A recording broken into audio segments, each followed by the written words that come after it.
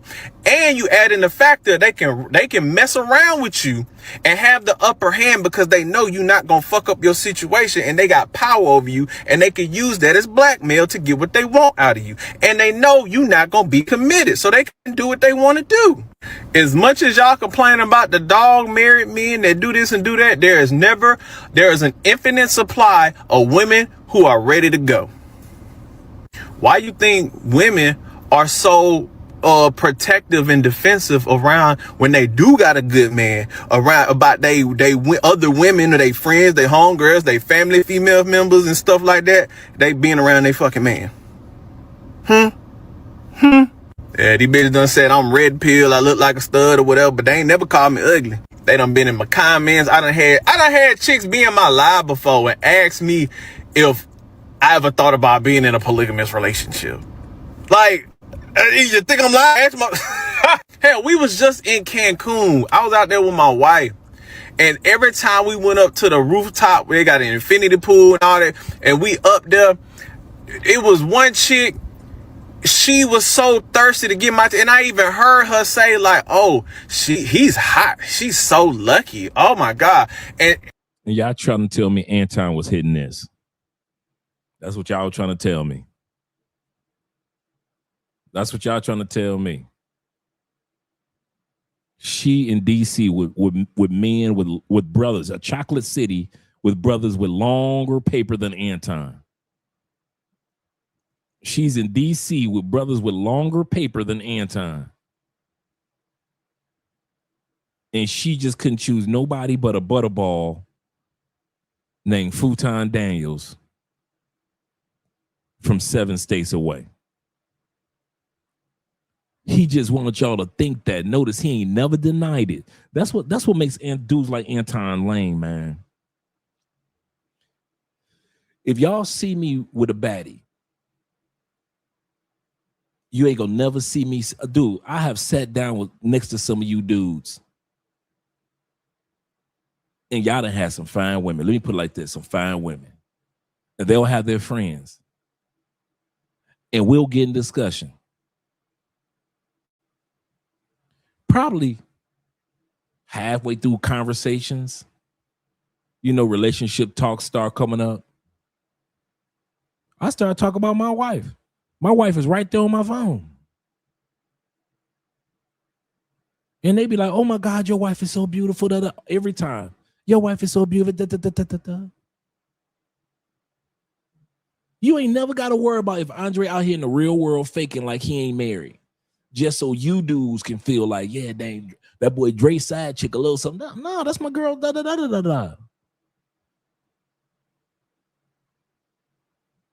I ain't funny style like that. Yeah, she in DC. That's a DC girl. That's one of y'all. DMV's finest.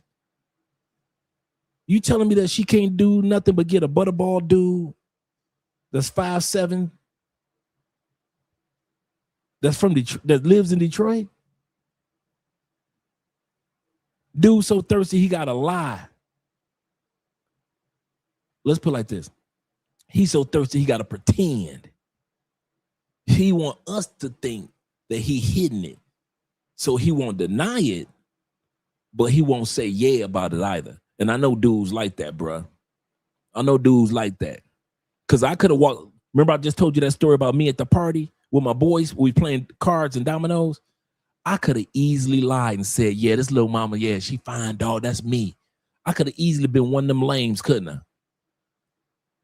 I had been hitting it for 1.5 years, right? Why didn't I lie to my boys that night? Because I ain't no lame. And I ain't hitting that dog. So if y'all want to run through it like I did, have at it. That's why the next day when they told me she came back over, Dre, we tossed her up. Like, I know what she about. I know what she about. She's a tossed up queen. So when I found out, I stopped smashing. I was like, we be cool.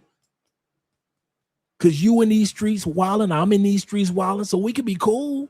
But as far as like me hitting it again, dude, by the time I took her over my boy's house, true story, I hadn't hit it for like a good 6 months to 1 year.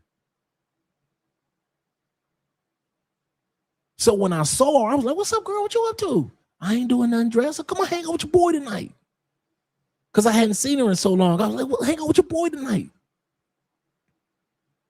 I didn't bring over my boy's house acting like, yeah, this is a little something I got, dog. This little something, small thing for a giant. This just a small thing for a giant. This is a little something. Because she was fine.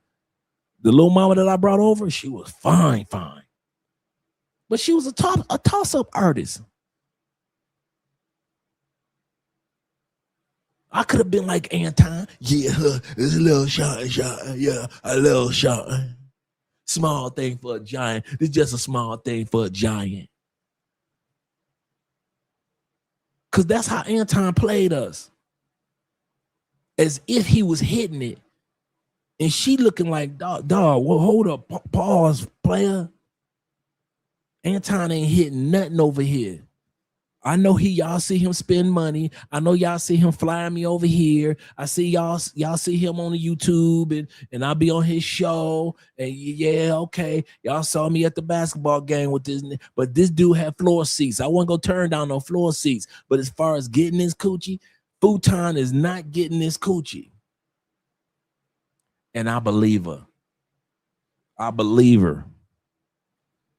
John Horny says this. Honey says this. Shout out to Mr. Blaze being the Johnny Blaze, that is. He said, "What's popping, Coach Dre? East Side for life, yes, sir." You better back the fuck up out my face, goddammit. I'm from Detroit, Michigan. Don't play with me. Mm-hmm. He said, "You crazy. Futon making Detroit seem weak, but I think his suburb that he is suburbs or West Side privileges." Yes, sir. I was like, this dude cannot be from the East Side. Not moving like that. Not moving like that. We got too much pride on the East Side, man. I wasn't raised on the West Side, so I can't talk about the West Siders. Shout out to the West Siders. But on the East Side, man, that faking your funk, pretending like you something that you not, yeah, I'm hitting this. No, you ain't, dog. You ain't hitting that. Man, I know some dudes, man. I know some dudes so lame that won't even let you hit this, even though they ain't hitting it. I see how you dudes move, not you dudes in the comments, but I'm talking about dudes that's gonna watch this live stream afterwards. I see how you dudes move when it come to pay for play. It's a lot of you futons coming to Colombia's, coming to Brazil, coming to the Philippines. You ain't hitting it, but you ain't gonna let no other brother hit it in Colombia. You ain't hitting that Venezuelan, but you ain't gonna let nobody else hit that Venezuelan. You ain't hitting that Dominican chick, but you such a punk, you won't let nobody else hit that Dominican chick. You will play like you hitting it. You will pretend and you will spend money like you hitting it. But if your boy be like, dog, I want to hit that, here you go. In DR, nah, man, that's my work, dog. That's my work. Y'all some lames. I said, let me take her back. Shout out to little Miss Cuba. Miss Cuba. Miss Cubana. Little cute Cuban, black and Cuban sister from DC. I see dudes like Anton every weekend in Colombia. And I know if they're here in Colombia, I know they're in Brazil, I know they're in Panama, I know they're in Mexico, I know they're in Germany, I know they're in Turkey, I know they're in Indonesia, and I know they're in the Philippines and Thailand. Them lame dudes that won't let you get the pretty pussy, knowing that she ain't gonna let him get it. You know she ain't gonna let you get that coochie. You done spent so much money, you still ain't hit that Philippine chick. You spent so much money, you still ain't got them panties in Thailand. But when your boys say, hey, well, let me go for it, here you go, cock blocking, nah, dog, that's me, dog, that's my work. You a lame. Me? How I move? Go and have it. Have at it. She ain't mine. Dude, hey, I done ran through 2 of her best friends and her cousin. You can have her. Dude, I ain't the only one that had a female that you tried to get the coochie.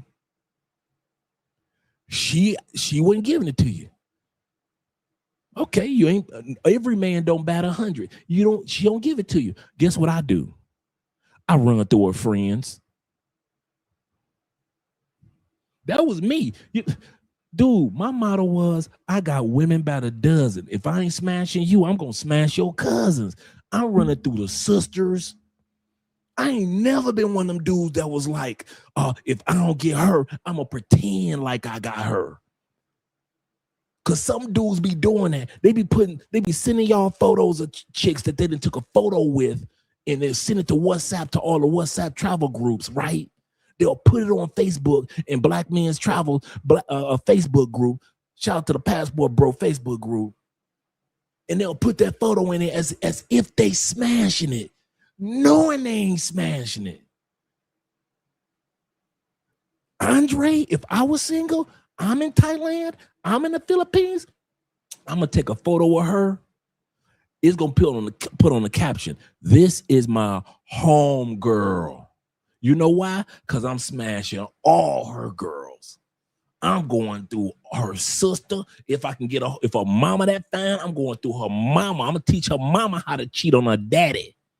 That's me. I ain't gonna never fake. I wouldn't have never lied, but I see too many dudes that move like full-time that got passports. So that's another reason why I believe this sister. That's another reason why I believe this sister, because a lot of y'all be lying on y'all nuts, knowing you ain't hit it. And instead of saying, hey, this is my home girl, but I'm running through her friends, because that's how Colombia is. This the other thing. This is the other thing about Colombia that pisses me off about some of us brothers. Instead of lying on WhatsApp about hitting the coochie, when I was single in this country, do you know how many baddies introduced me to a baddie that I was running through? I ain't had to pop no bottles. I ain't had to take them to no restaurants. I ain't had to do none of that. They was like, oh, Andre, you handsome, but I got a girlfriend. I'll be right back. They'll go get their fine ass girl, and I'll be running through their fine girl my whole trip. Because Colombia is a country where people meet people through people. So I ain't never had to lie about, yeah, I smashed that. No, I didn't. Now ask me about her best friend. I ain't smashed that. You wanna? I ain't smashed that. Now ask me about her sister. You just smashed that, Andre? No, man, she fine though. I ain't smashed it. Now ask me about her coworker when I went and hang out with her after work. See, I ain't never been one of them dudes to lie and have a photo of a chick like, yeah, this is me, dog. Look at this, me, nigga. This is me. No, it ain't. This ain't me. Y'all wanna put right there. This is my friend, Magali. This is my friend, Melissa. It's gonna be friend right there. You know why? Because I'm running through all her friends. I ain't lame like you dudes. And you know what, Chris? For real, a lot of times it be like that. They think they gonna put your boy in the friend zone back in the day. I'd be like, cool. I'll run through their friends. They friends start talking to her. I smash. Not because of me. See, my ego ain't big enough to think that I got the coochie because of me. My ego is wise enough to know I got the coochie because her friend that she introduced me to started talking. I have had literally chicks that told me, you will never get this coochie. I'm going to introduce you to my friend though. Dude, not even a week later. Bing, bing. Bing, bing, bing, bing. I heard, I ain't even got the door halfway cracked. I heard, I come to see, he ain't lying. It's been some that I smashed, and it was some that I hadn't smashed yet. Dude, one who hooked me up with all the chicks, dude, she gave me the coochie like 3 years later. I had left, man. I was gone. I ain't even living in Detroit at that time period. I come back to Detroit. She been listening to her girlfriends that she introduced me to. I come back to the D. She spread. Oh, okay. Some of you guys remember the story that I told y'all? There were two chicks that fooled me when it came to intimacy. One from Chicago, one's from Detroit.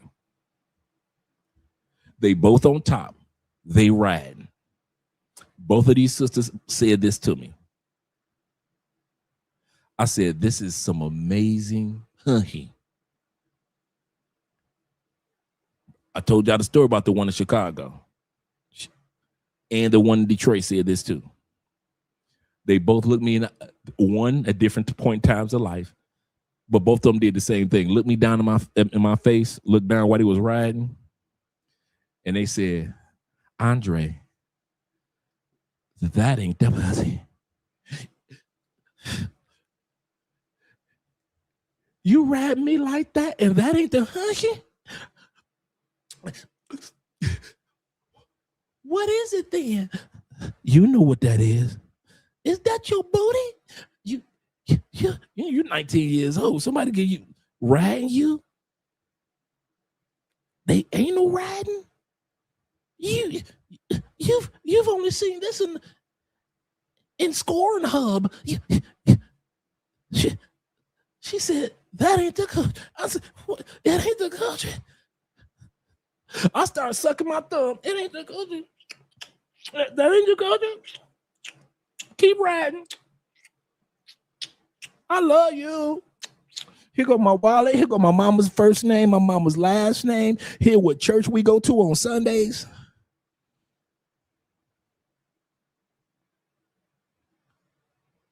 The one in Detroit that did that gave me the coochie 3 years later after I had left. That was the first time I left Detroit because out there in them streets in other cities too, right?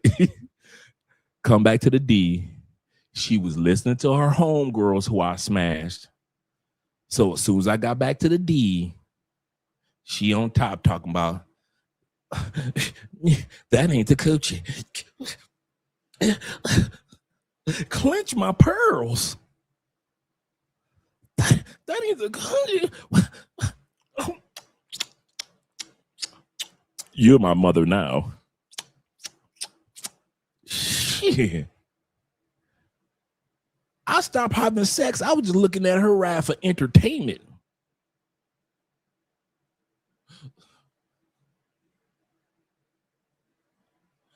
I said, I'm gonna have to kill one of these Detroit niggas about you. I'm gonna have to kill one of these West Siders. She lives on the West Side too. I'm gonna have to kill one of these West Siders. I see that now. That ain't the coochie I'm in right now. I'm gonna have to kill me about 3 or 4 West Siders. I know some dudes stalking you right now, girl. Right now, you got stalkers. I should have never came back to Detroit. True story. True story. From females talking. From females talking. That's why I ain't never had to fake it, because I know females talk too much. So just like my brother said, he said, I ain't hit it yet. 100% correct. He said, I love free promotion with ladies. Thank you. Thank you. That's why when dudes be sitting back in other countries be lying, yeah, look what I got. I got a Blasian. Why don't you just go ahead and tell the truth? This is my Blasian homegirl. She about to introduce me to a bunch of chicks. We gonna act a fool this weekend. I'd rather you tell the truth than sit up there and just take a photo with some random chick and you know you lying. So that's why I believe this young lady here over Anton. Because I believe that what she is saying is more truthful than what Futon Daniels is talking about. Futon is because he folds. The next 2 days, she was just bending over in front of us, fucking fixing her bikini top, just spreading the legs open and trying to get attention from me. And me and my wife just laughing because she seen it. And then the other 2 days, it was a little Hispanic chick with her man. And clearly she didn't like when he was there spending that money on her. And Shawty had her whole coochie lips out. And I'm right there. I didn't even know. My wife the one that pointed it out. And was like, she trying to get your attention. I was like, oh, Lord. These women don't care. But take a good look at this dude. He look like Elmo with a beard. He's from my city.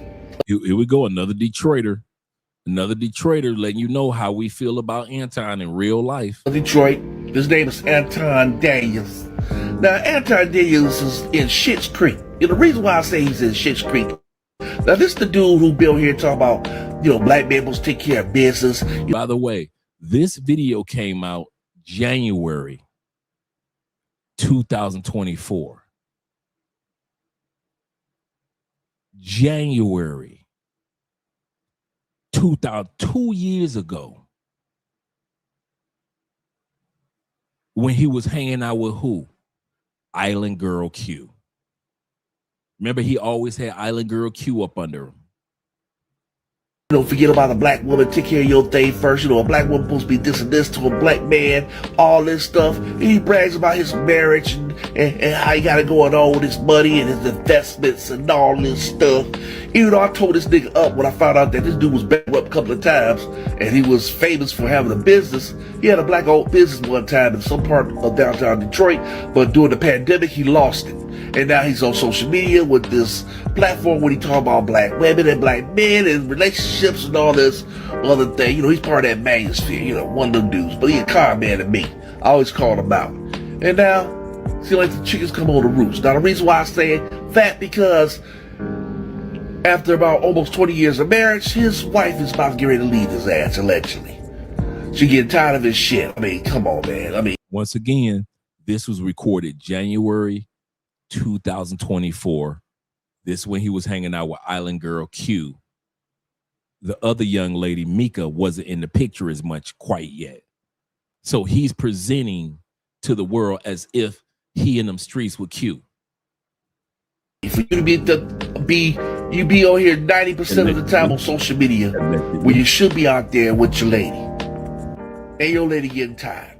Y'all both had a child together, which y'all got about, what, a 6-year-old, 17-year-old daughter who about to head to college. So we already know what time it is with that. And since you like to rate things, you know, about how women and men, what's their expectancy of, you know, your ratio is looking kind of low, brother, because you about to get divorced. You're in your 50s. No woman don't want you unless you got some money. And if it is, it's going to be some girl that's a hoochie mama trying to get you for that dough, boy. See, you should have stick with the woman that was with you, that's been with you since day one, since you came up. But you got on social media, you seen all these other women, you got big for yourself, you had a little money, you just give it away like a mug. I mean, remember the interview when you and Charleston White, you gave 10 grand to the dude in a couple of interviews. He gave Charleston White $10,000 for 2 interviews.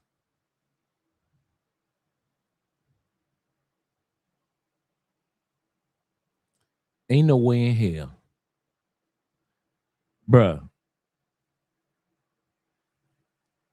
You ain't even make that back in views. Ain't no. These brothers think YouTube is real life. That, you know, that chart, remember I said this was 2 years ago, January, when this video came out, the guy talking. He's talking about the Charleston White time period when Charleston White came to Detroit. 2 years. How much money could he have made with that in crypto? 10,000. If he'd have put that in XRP, you think he would have made a nice little some extra money? You think he would have made more than what he made off that Charleston White interview? If he'd have put that in XRP for 2 years? Shout out to all you crypto kings out there. Ethereum. Trying to flex for YouTubers. Once again, I blame YouTube for creating these monsters. I blame YouTube for creating these monsters.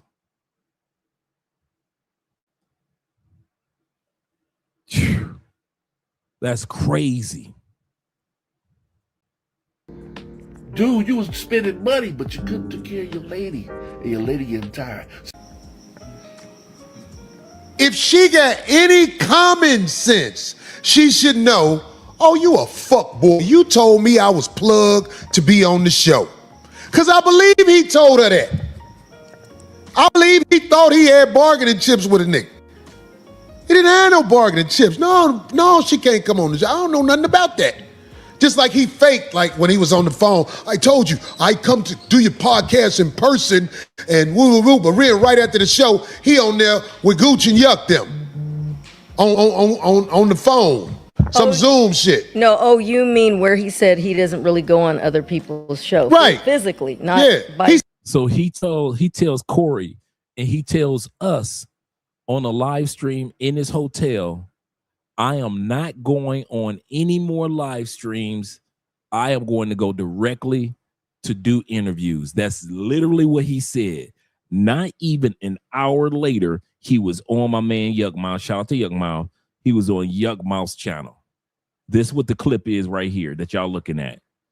Not even an hour later, I told Corey that I gotta come out the way he is. I don't do live streams by via internet anymore. I do my interviews live. And Corey like, oh, okay. Because Corey ain't got no problem with doing, okay.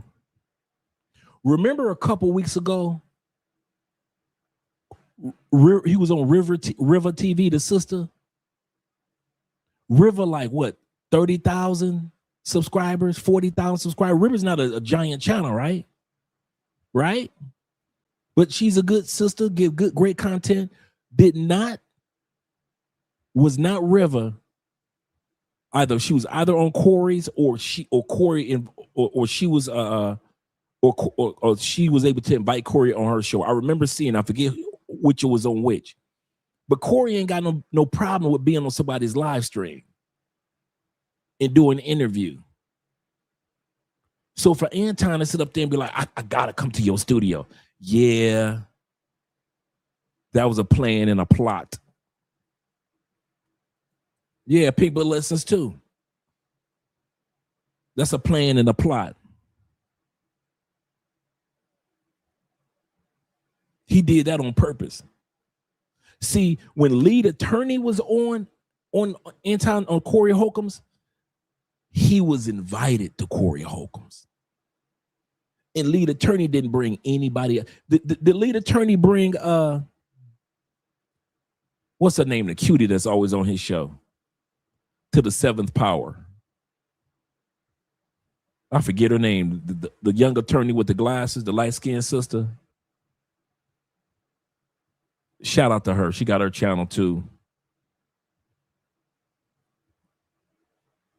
Something to the seventh power, man. I forget what her name is. Yeah, AV, my girl AV, Miss Cutie.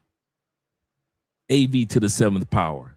The lead attorney bring AV cute tail. He could have brought a cutie with her. Couldn't he? Couldn't lead attorney have brought AV? AV's an attorney.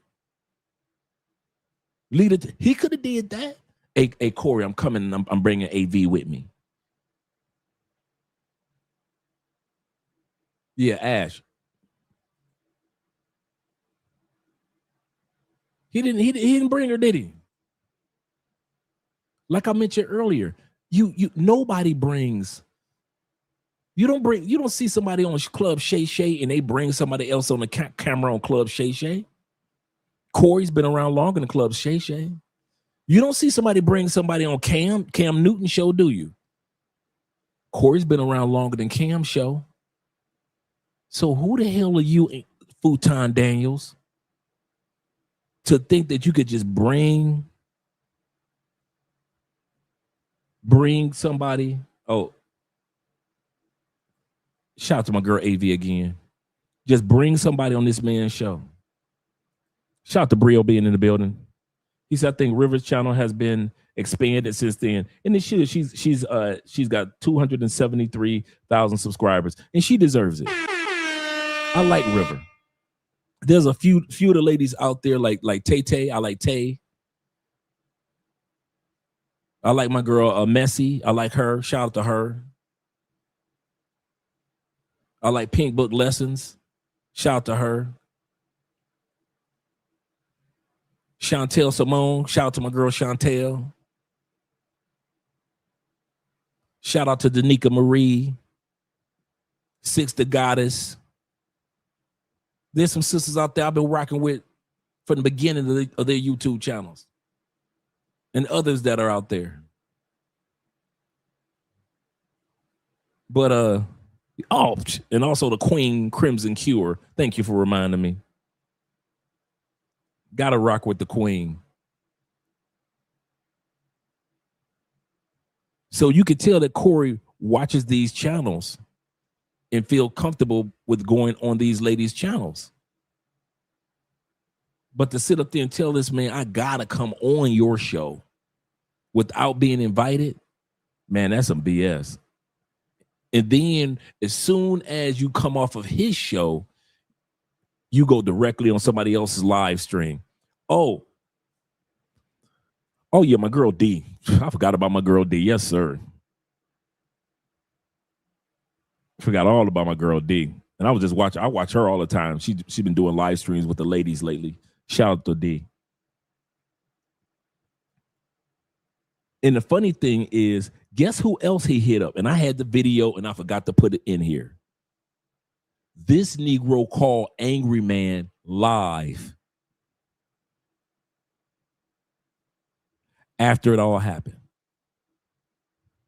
Anton said, I didn't have anybody to talk to because everything was closed. I get the clip. Angry Man is live.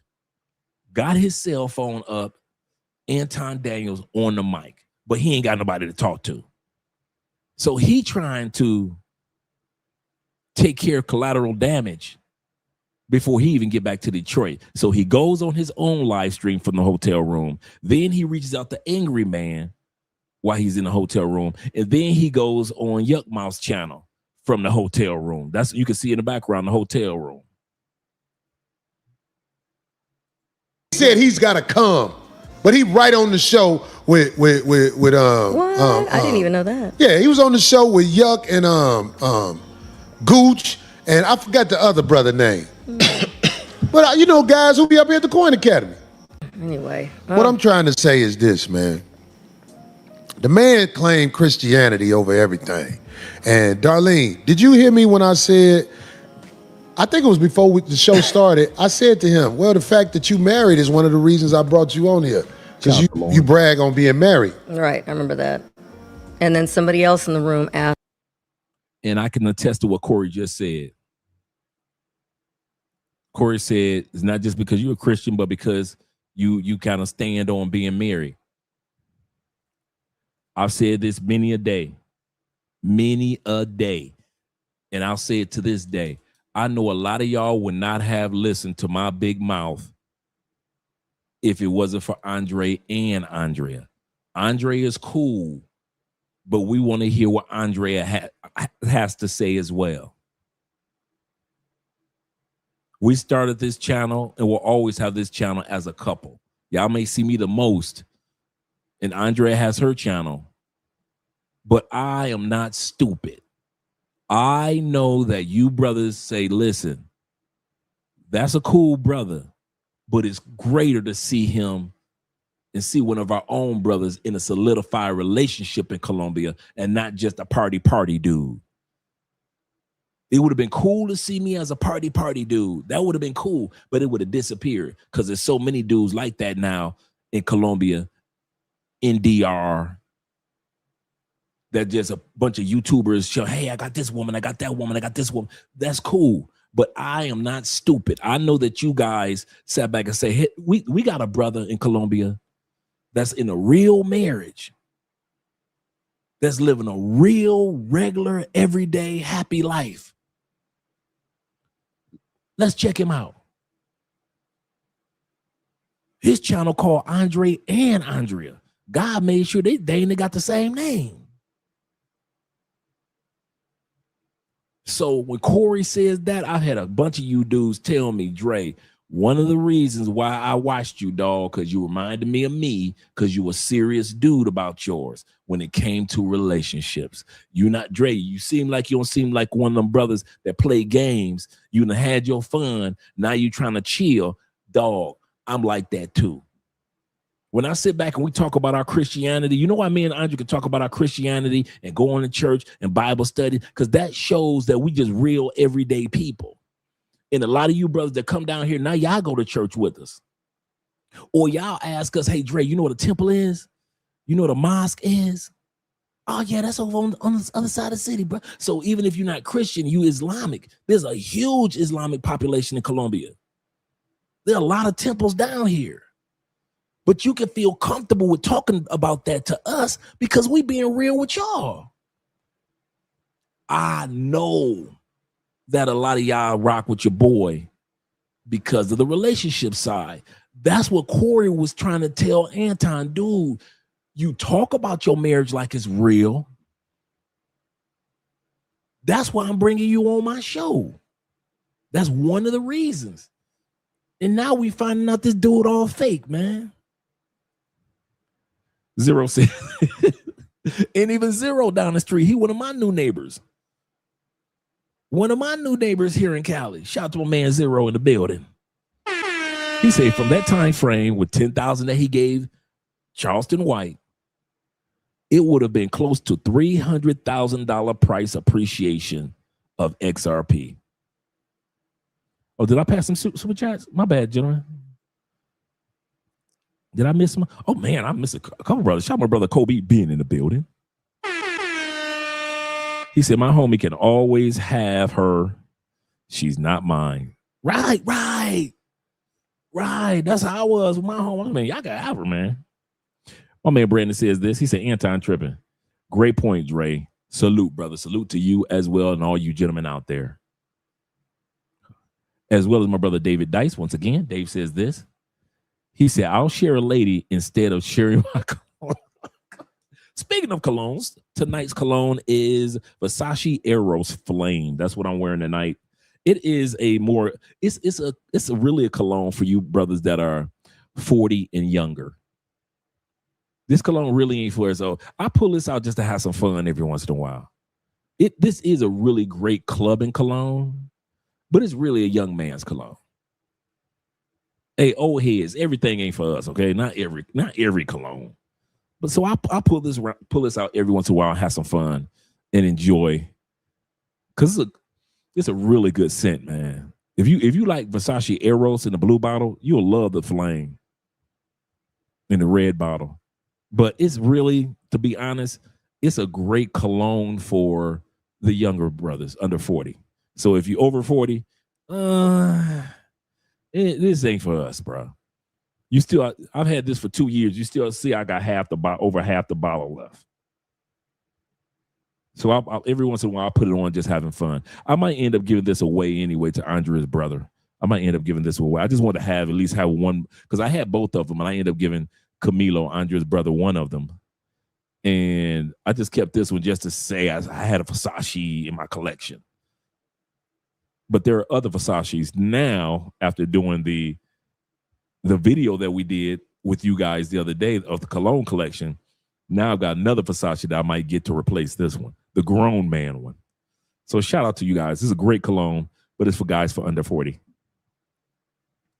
Shout out to you. Yes, sir. Protect that collection, David. Collect it. Protect it. He said, Dre, your wife is more beautiful than Futon's wife. This is true. He said, and side chick put together. This is true. He said, yet he's mad at dudes for dating us. That's another reason. I've never understood how he could get mad at us for getting our passports, finding good women in other countries. I've never understood why men get mad at other men. I understand why the ladies in the States get mad at. I never understood why men do that. He said, I'm 37. He said, I'm in that slot. Yeah, you'll like that. You'll like this cologne.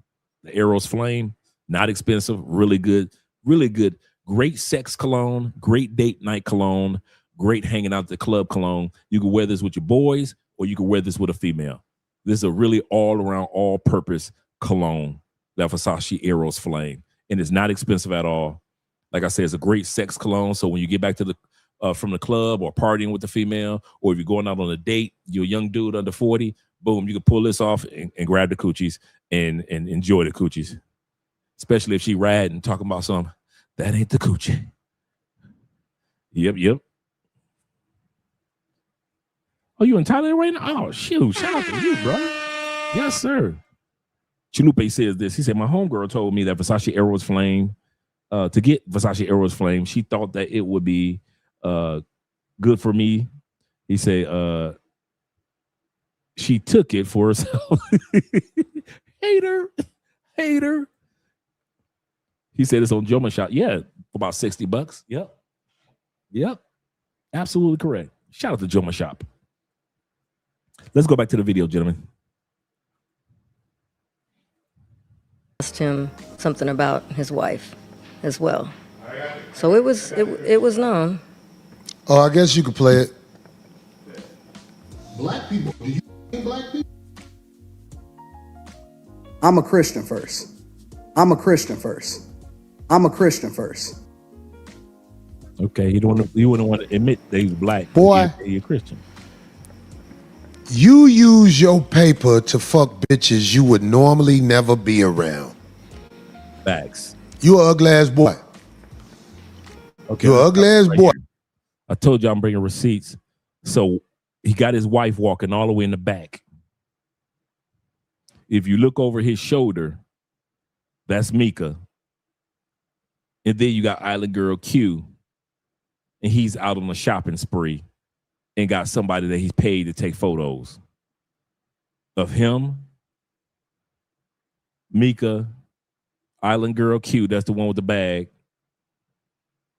and his wife with the hoodie on in the back.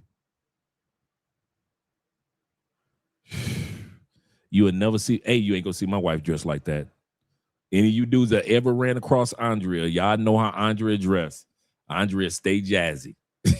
Andrea does not. She stay jazzy for even for the gym. Even for the gym, I'd be like, where you going? Who am I? You don't make me come in that gym and have to smack somebody upside the head. I just be playing, but Andrea usually goes over to the girls section of the gym. Chris said this. Shout out to Chris in the building once again. Chris said, he said, I'm a lame. He said, why be jealous of me? We the same. He said, I pay overseas. Anton pay in the States. He said, right, we the same, right? Everybody paying. Even us married dudes, man. It's called bills. Seriously. My man Monster Cameron in the building once again. He says this. He said, Andre, I like your content and have been watching you for a few years. But why a hate stream? I don't get it. I'll tell you why I'm doing this stream. Anybody that's been following this, Cam, shout out to you for asking, knows that most of this started when Anton and I got into it just 2 weeks ago. See, Anton put out some videos criticizing men for using their passports and traveling. He came on our show last December. We want to clear the air, let them know that there's some good men out here that's doing the right thing, and we ain't on that BS like what you assume that men are on that are traveling. So he acting like he down with us. Same thing he did when he was on BMT, Black Man Travels channel. Aaron, shout out to Aaron. He made it seem like he understood passport bros. One time on his show, hey, I hate to say this, but black men, go and get your passport. These women in the United States, they acting right. So we're thinking, okay, Anton down. All of a sudden from out of nowhere, this is before Floyd, Anton just starts snapping on black men that's traveling. Not white men, not white women, not black women, black men. This is at the beginning of like 2 weeks into December. I'll respond. I say, you don't know what the hell you're talking about. We already had you on the show. You act like you was cool with us, but now you're going to go behind our back and talk about us like we dogs because we black men that's traveling, but you ain't talking like that about white men that's traveling. Anton, stop being so wishy-washy. He responds to mine. I thought you was one of the cool ones. Since we from the same city, I thought we was cool, but you justifying them lames out there. Couple days later, here come Floyd getting arrested in Brazil. I couldn't say nothing. Anton was on a I told you so rant. I told you I'm over. I said, wait a minute. Did I not tell you that's not us?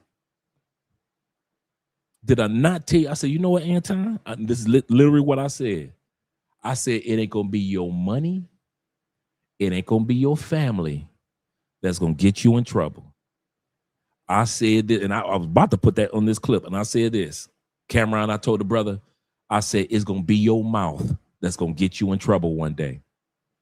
I said, because Anton, you have a habit of talking about stuff you do not know nothing about. I don't know that much about the United States except for politics. I'll tell y'all the truth.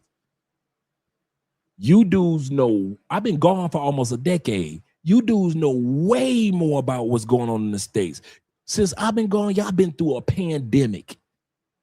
Y'all been through Trump twice. You've been through Biden. You going through ICE. Who am I to sit back and act like I know everything about the United States? I don't know, other than the politicians in a few news clips and what you dudes tell me, I don't know nothing about the United States for real, right? All I could talk about is what it used to be like. Same thing with Anton. Dude, 1 minute you with us, next minute you ain't. Dude, stop being so he was like, well, you on their team. You like on the team with talking about the dudes like Floyd. I'm like, nah, dude, I came after you for I told you to stop being so wishy-washy. And I told you to use some of that money to buy yourself some shut the fuck up lessons. That's what I told you. That's literally what I told Anton. Use some of your money, buy some shut the F up lessons, because your money ain't gonna get you in trouble. Your family ain't gonna get you in trouble. It's gonna be your mouth. Not even 3 days later, he go on court. Am I lying, fellas? Anybody in the comments can tell you all this, Cam, all started. That's how I got in it. Because it all started with him and me going back and forth when I told him, dude, if you don't know what you're talking about us traveling, just shut up. Just don't talk about it. But he don't care. He going for the views. So when he did that to Corey, that mouth, we went viral right before him and Corey went viral. Dudes hit me up everywhere. Dude, you know how many people did a reaction to our videos of me and Anton going back and forth? It's Detroit versus Detroit. It's Detroit versus Detroit.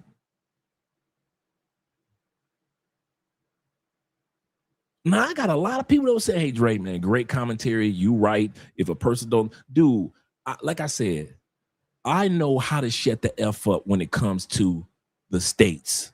As far as like really knowing what you guys are going through, the layoffs, the high prices that's going on, the unhealthy food, noise pollution, unhealthy water, kids still getting deleted in schools and colleges. Bruh, who am I? I'm serious. I'm being serious for real. Who am I to act like I can relate to what you guys have been going through for the last 10 years? No, the hell I can't. I ain't been through none of what y'all going through, none of it. All I can do is kind of like a journalist say, this politician is working on this bill, this politician is working on that bill, and that's why I try to keep it. That's why you guys don't see me do too many ICE videos, but when I do, what do I talk about? The prison industrial complex that ICE is locking people up so the prisons can make money. Why? Because I was in prison for 10 years, and I can tell you how that works. But when it comes to the United States with a lot of other stuff, I don't know. I ask y'all. In other words, I know how to be on learner mode, and I know when it's time to shut the F up. What is Anton problem? He let YouTube have him think he no longer needs to shut the F up. And it's too many people on YouTube that think that they know everything. And we really don't know as much as we think we know. This is how Andre got into it. This how I got into it. I was in it with Anton. It was almost like me and Anton was already doing our little double dutch, and he turned toward Corey Holcomb, and all of a sudden Corey Holcomb gets in it.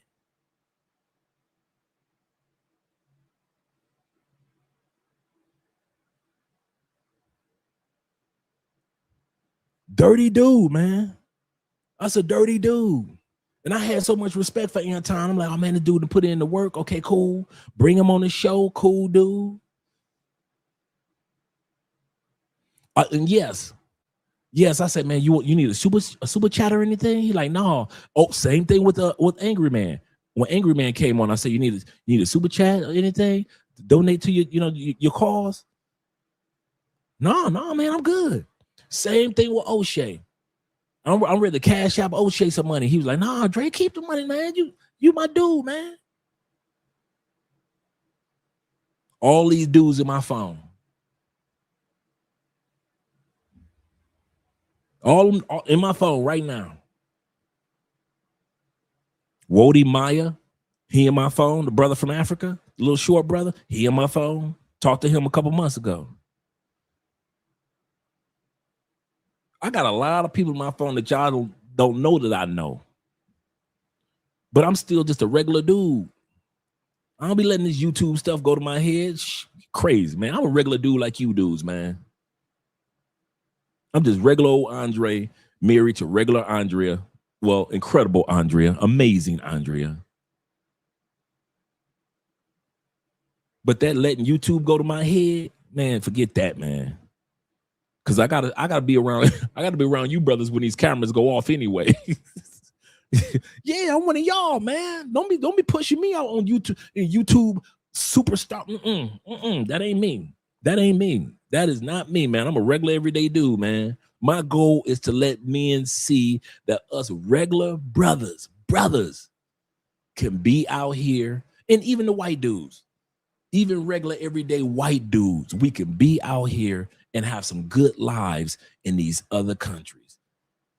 And we don't have to have an ego about it. That's why I try to be who I am, just a regular everyday dude. But these egos that these dudes be having, now you got a dude named Floyd in prison. Another dude named Jay Rillo, he done got himself caught up in Kenya because of this YouTube mess. You done got dudes that had this YouTuber is boxing this YouTuber. What the hell is going on? You got YouTubers that's actually crazy enough. The white boy was fighting Mike Tyson. We'll give you millions. Mike, you gotta let us win. Anybody that watched that Mike Tyson fight with the YouTuber saw Mike pulling so many punches. You like, come on, man. Mike, you could have been knocked him out, man. I saw Mike pull like 4 punches. But Mike said, let me get the bag. Y'all dumb enough to pay it. All this YouTube stuff. Then when he fought the next brother, not the next brother beat the brakes off that white boy. Beat the brakes off that white boy. He ain't care nothing about that bag, did he? The next brother, who that white boy the white boy with the beard tried to fight, that brother beat the brakes off of that brother, off of that white dude. YouTube got these white boys out here thinking they can beat brothers down in the ring. Okay.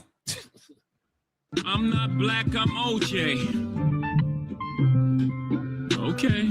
That's for real. Theo say, I'm lame, I'm hangry, I'm poor. Leave me be. Leave me be. Leave me be. International Choir Storm is in the building. He say, Andre, I'll admit, when you first heard my voice on Machismo TV, you called me Did I? I was like, damn, I must sound dumb. Now it don't sound so bad. No. Did I call you? My bad. But I'm regular, bruh. Dude, I'm a regular dude, bruh. He said, you call me regular. I was like, damn, I must sound dumb. Nah, it don't sound. Dude, I'm a regular dude, man. I'm a regular everyday dude, man. Yeah.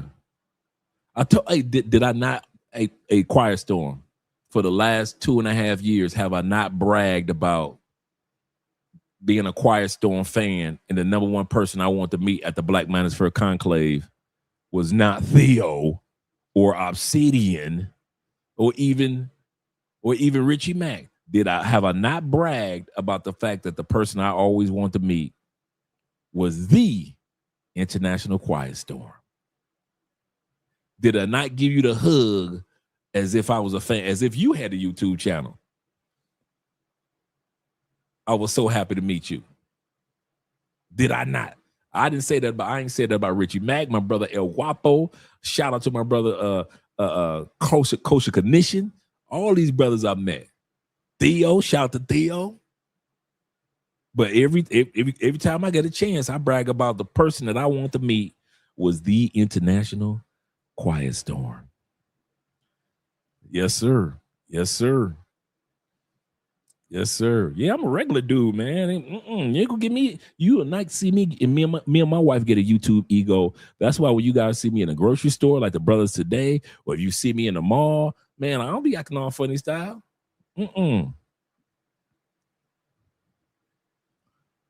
He said, let's not forget about brother El Guapo and Coach Greg Adams. Yes, sir. Shout out to them brothers.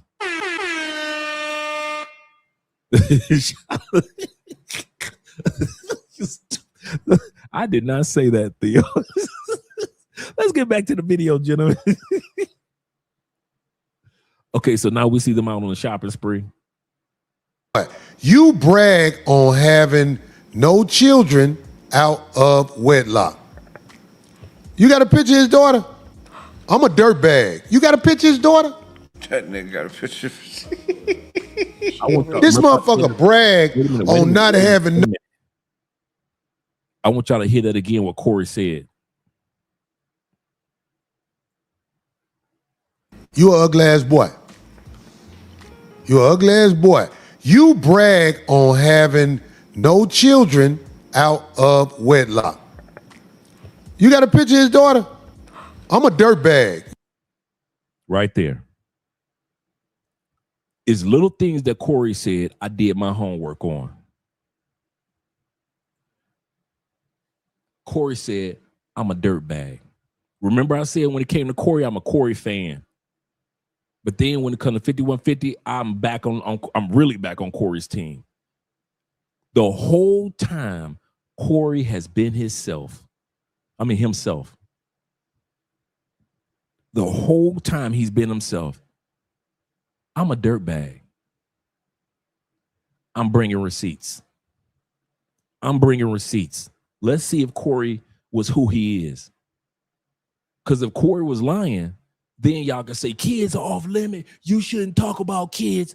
Corey said, I'm a dirtbag. Let's see. You got a picture of his daughter? That nigga got a picture. This motherfucker brag on not having no children out of wedlock. What happened, D? It crashed. The HOLCOMB incident. Now, that's the broad. I was told. Y'all can get the broad off. That's his daughter.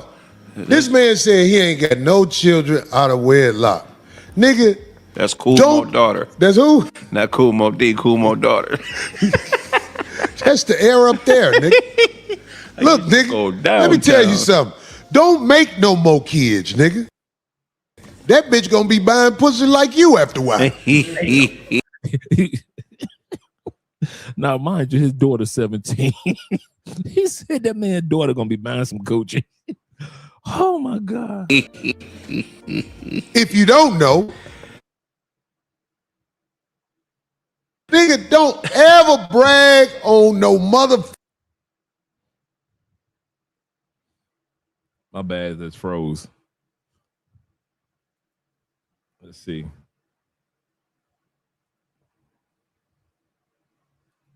Okay. Let me drop the video down and bring it back. Let me remove it. And then I'm going to bring it back up.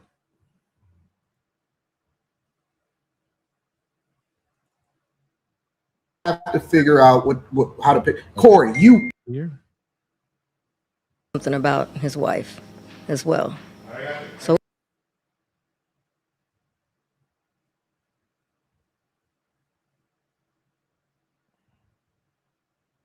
I wonder why it's freezing.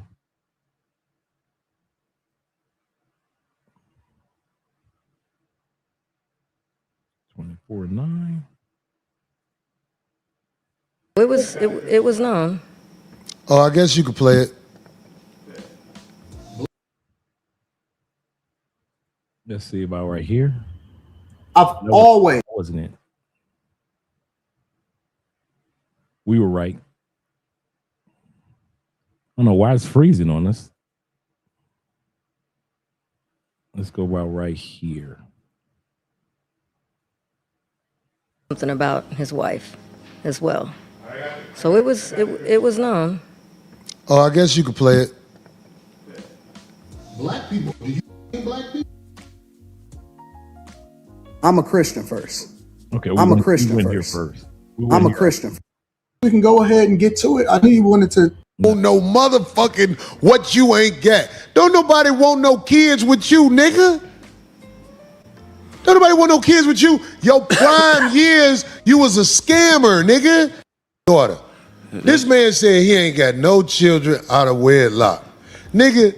That's Kumo daughter. That's who? Not Kumo, Kumo daughter. That's the air up there, nigga. Look, nigga, let me tell you something. Don't make no more kids, nigga. That bitch gonna be buying pussy like you after a while. If you don't know, nigga, don't ever brag on no motherfucking what you ain't got. Don't nobody want no kids with you, nigga.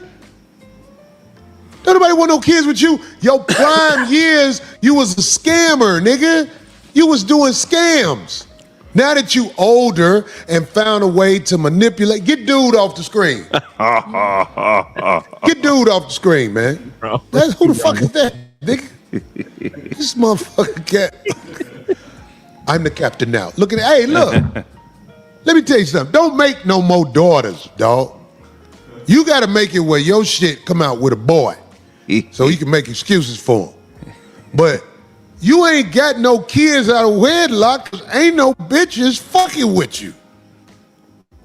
Eric Harris says, AD, I did. Okay, this is Anton yesterday in the morning, his reaction. Now, I'm going to say something. Anton is dirty. Corey already said, hey, I'm a dirty type of dude anyway with these jokes.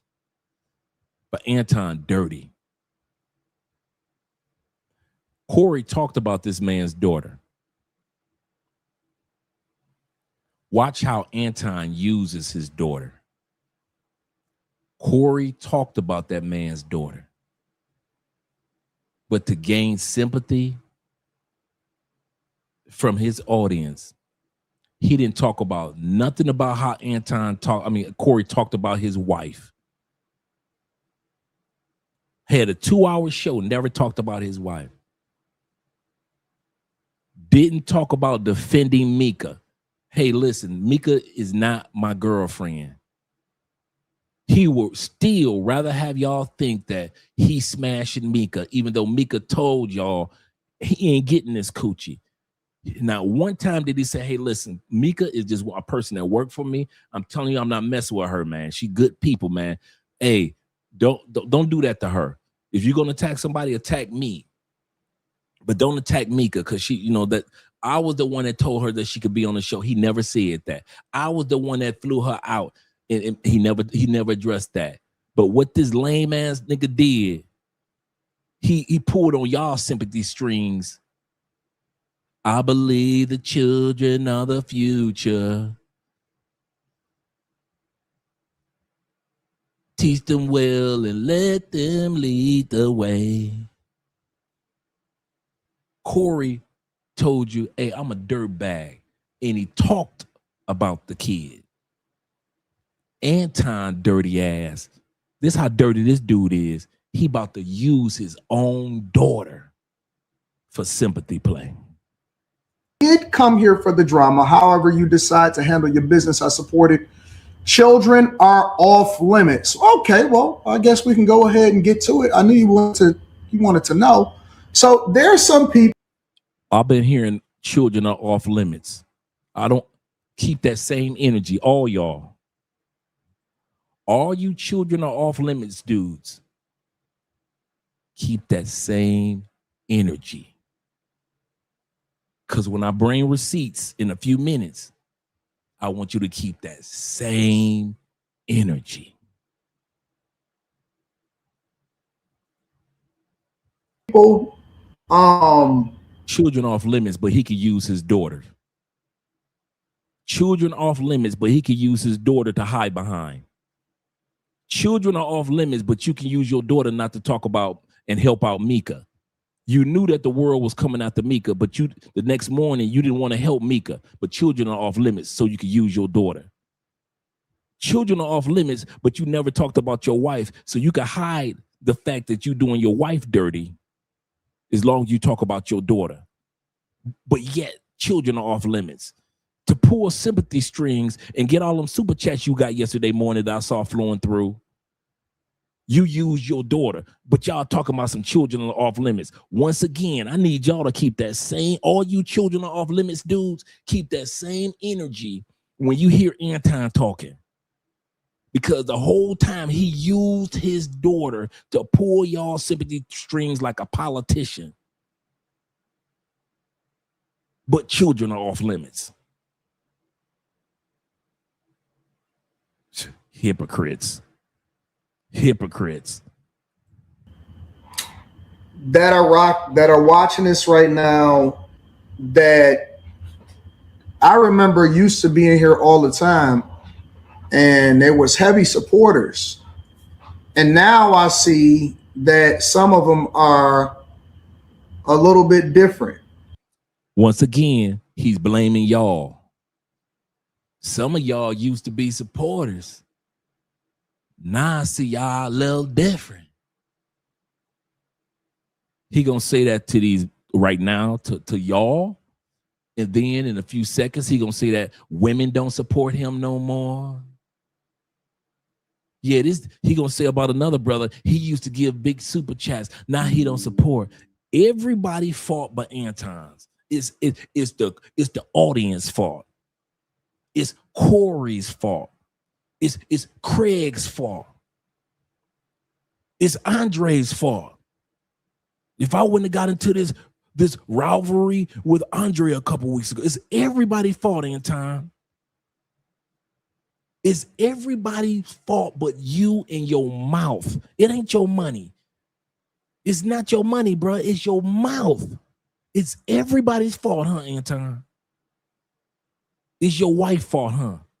It's Mika's fault for telling the world I ain't his side chick. That's her fault, huh? It's Island Girl Q fault for letting the world know that she not your side chick. That it's her fault too, huh? Man, you a lame, bruh. Like, for example, Vatos Bulldog says, stop the cap like you didn't wake up ready to respond. I'm going to speak to that. Vatos Bulldogs used to be a very, very heavy supporter of the show. But what I've realized is people will switch and change depending on how messy that they. You see what I'm saying? Everybody get blamed. You about to hit a blame game to the extreme in the next 4 or 5 minutes. So y'all might be get ready. All y'all getting blamed. Every one of y'all in my chat, y'all getting blamed. Y'all think the blaming just started? Oh no, he about to blame everybody. They want you to be. So I'm gonna address this like this, because the thing that I tell people all the time is you never, ever, yeah, facts, fair weather friends. We know what it is. We know what it is. We've even revived some people's platforms with hate. But in a month, those same platforms are going to have to figure out what else to talk about once this whole thing dies down. All right. But let me get to exactly what it is that y'all want to talk about. So, of course, I'm familiar. And of course, people were sending it to me yesterday and all of that. Right. They were sending me everything about. Nigga, you lying.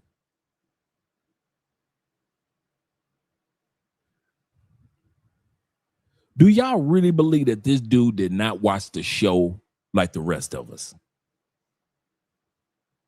People were sending me stuff that he was saying about me and my wife. No, Negro, you sat up there It was almost 25,000 people. You telling me you were not one of the 25,000 of us that watched Corey Holcomb the other day? Nigga, you lie. That's why Detroit don't F with you, bruh. That's why Detroit don't F with you, because you just lie to be lying, bruh. You watched that show just like we did. Let's say you wasn't initially watching it. Let's say initially you didn't know the show was on. Once you got that first text message from Angry Man like, hey dog, you might want to turn YouTube on. This nigga is destroying your family. You might want to turn YouTube on, dog. You telling me ain't none of your so-called YouTube partners ain't tell you to turn on YouTube? A dude is talking about your child and you ain't watching it. Nigga, please. I'm tired of these dudes just trying to pretend. With that, absolutely correct. With that feminine, no accountability. Don't forget to read my membership. Oh, I'm about to go head up there right now, brother. Right up there. Shout out to Zeta in the building. I was just about to go up there, Zeta. Shout out to you, brother. Thank you for the support and your membership. He say, I'm just a regular dude with a passport. Absolutely correct. That's me. He say, proud of it. Forget these plantation, miserable, stateside, hypocritical haters. Shout out to us regulars, or to the regulars. Yes, sir, man. That's serious, man. There is nothing spectacular about me except for what God has done. Same thing with you. Nothing spectacular about you except what God has done. Other than that, we just regular dudes, such as my Canadian brother right here. I told this guy where I was from. He said, oh, Canada. Yes, sir. Shout out to my brother Black Nubian and he's one of my neighbors with the Colombian pesos. Glad to see that you're here. Let's continue on. Everything that was being said about my daughter and my wife and all of that stuff, right? Right there. And so the thing that I try to tell people on a regular basis is this. I be lame. Never, ever, ever, under any circumstances. Hey, that was good, Theo. I be lame. Blame me. I be lame. Okay, here we go. Let your emotions make you make illogical decisions. We are a thinking people now. We are evolving. We are no longer subjecting ourselves to the same rules. Ain't this the same dude that said, I'm from Detroit? I'm from Detroit. I'm from Detroit. Rules as the streets, as the culture, as the thing that we criticize the most. So I'm going to just say this. I'm not going to make it a long thing. I'm going to be very, very clear. And I knew he was lying when he said we're going to move on. I'm not going to address it again. All right. I knew he was lying when he said so here's the thing. Since the beginning of time, I've always, my number one thing in life, above all, when I made the decision that I wanted to have a kid, and I said that I was only going to have one kid because I wanted to make sure that I poured every single resource that I could into the kid, right? Like a person with more than one kid can't do that. Like a person with more than one kid can't pour resources into more than one kid. Especially if you're that determined to do that. Shout out to all you dads that have more than one kid. Shout out to you dads that have one kid.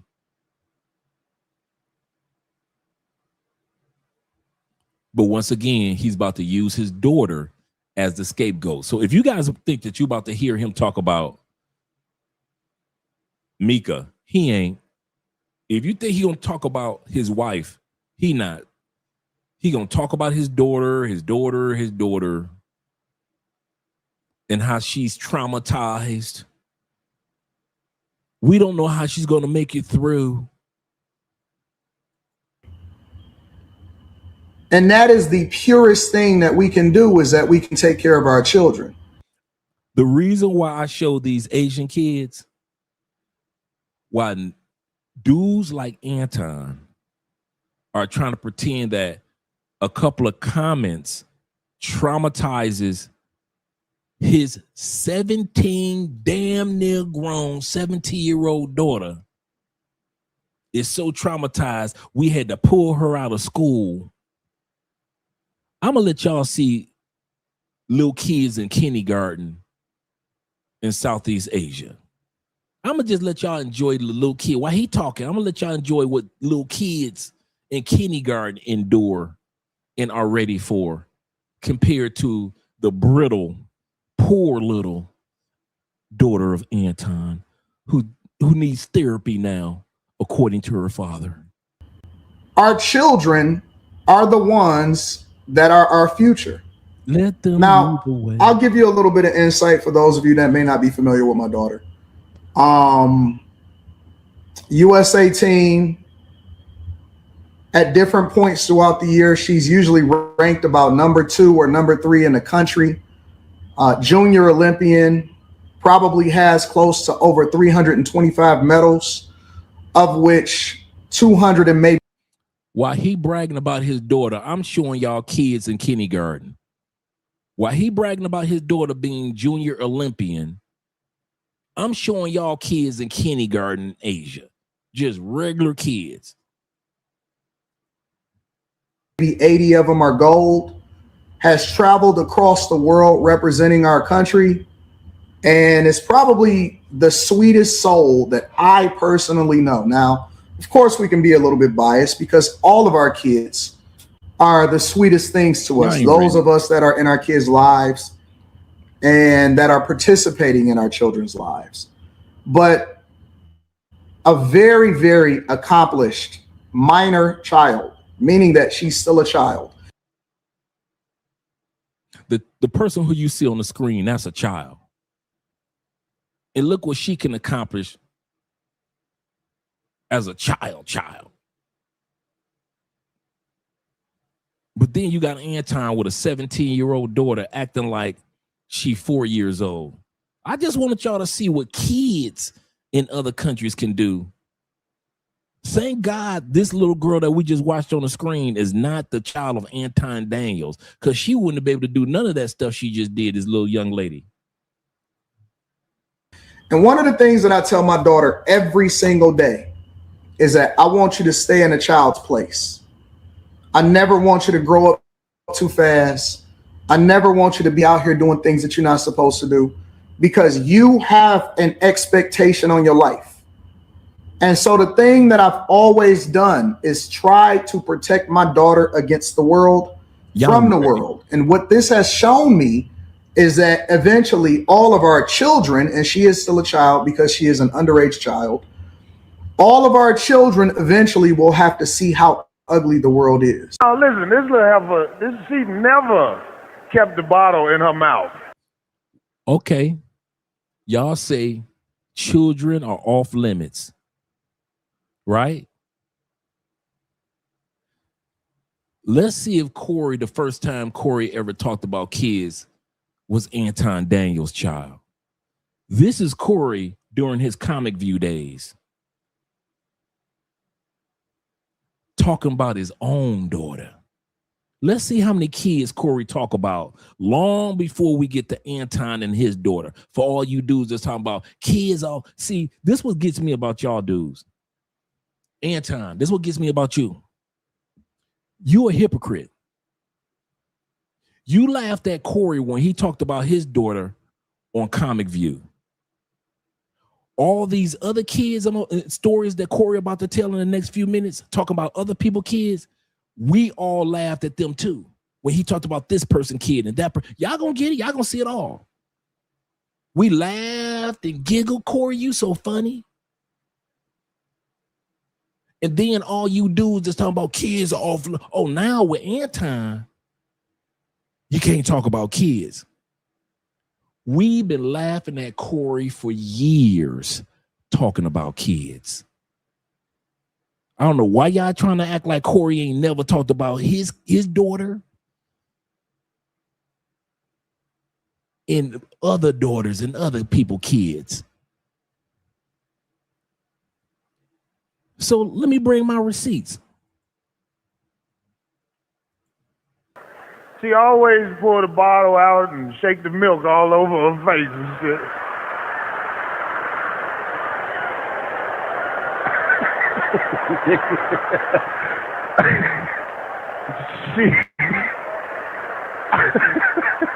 I told her, I said, girl, you just like your mama, goddamn.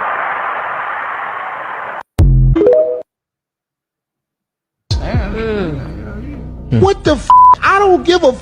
If you are so hell-bent in making me a villain and saying I did you wrong, get the f away from me.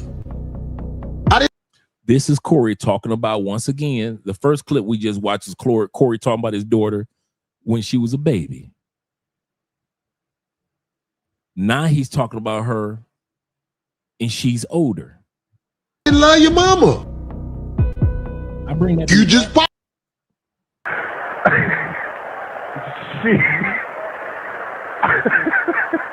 I told her, I said, girl, you just like your mama, goddamn.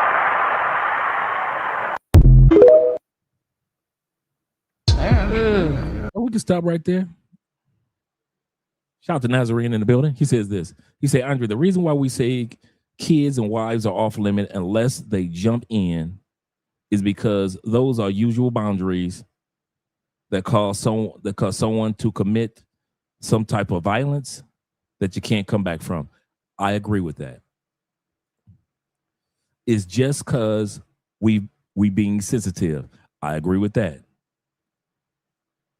Anton is still hypocritical. I agree with that. And that whole crowd, including Shaq that we just saw, let's look back at it. That crowd of people. When Corey was talking about his own child, let's go back here.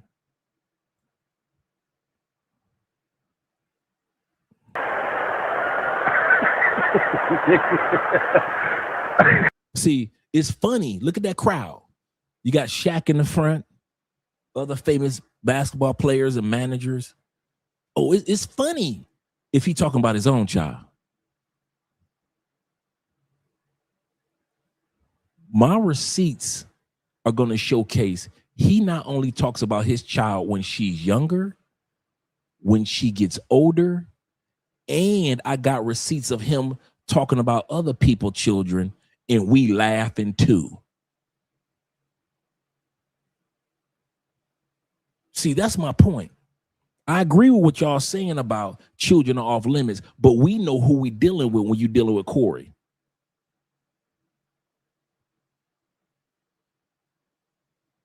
We know who we dealing with when we're dealing with Corey. We've been watching Corey since Comic View, since the 90s. Corey was cracking jokes on his child and other people's kids since the 90s.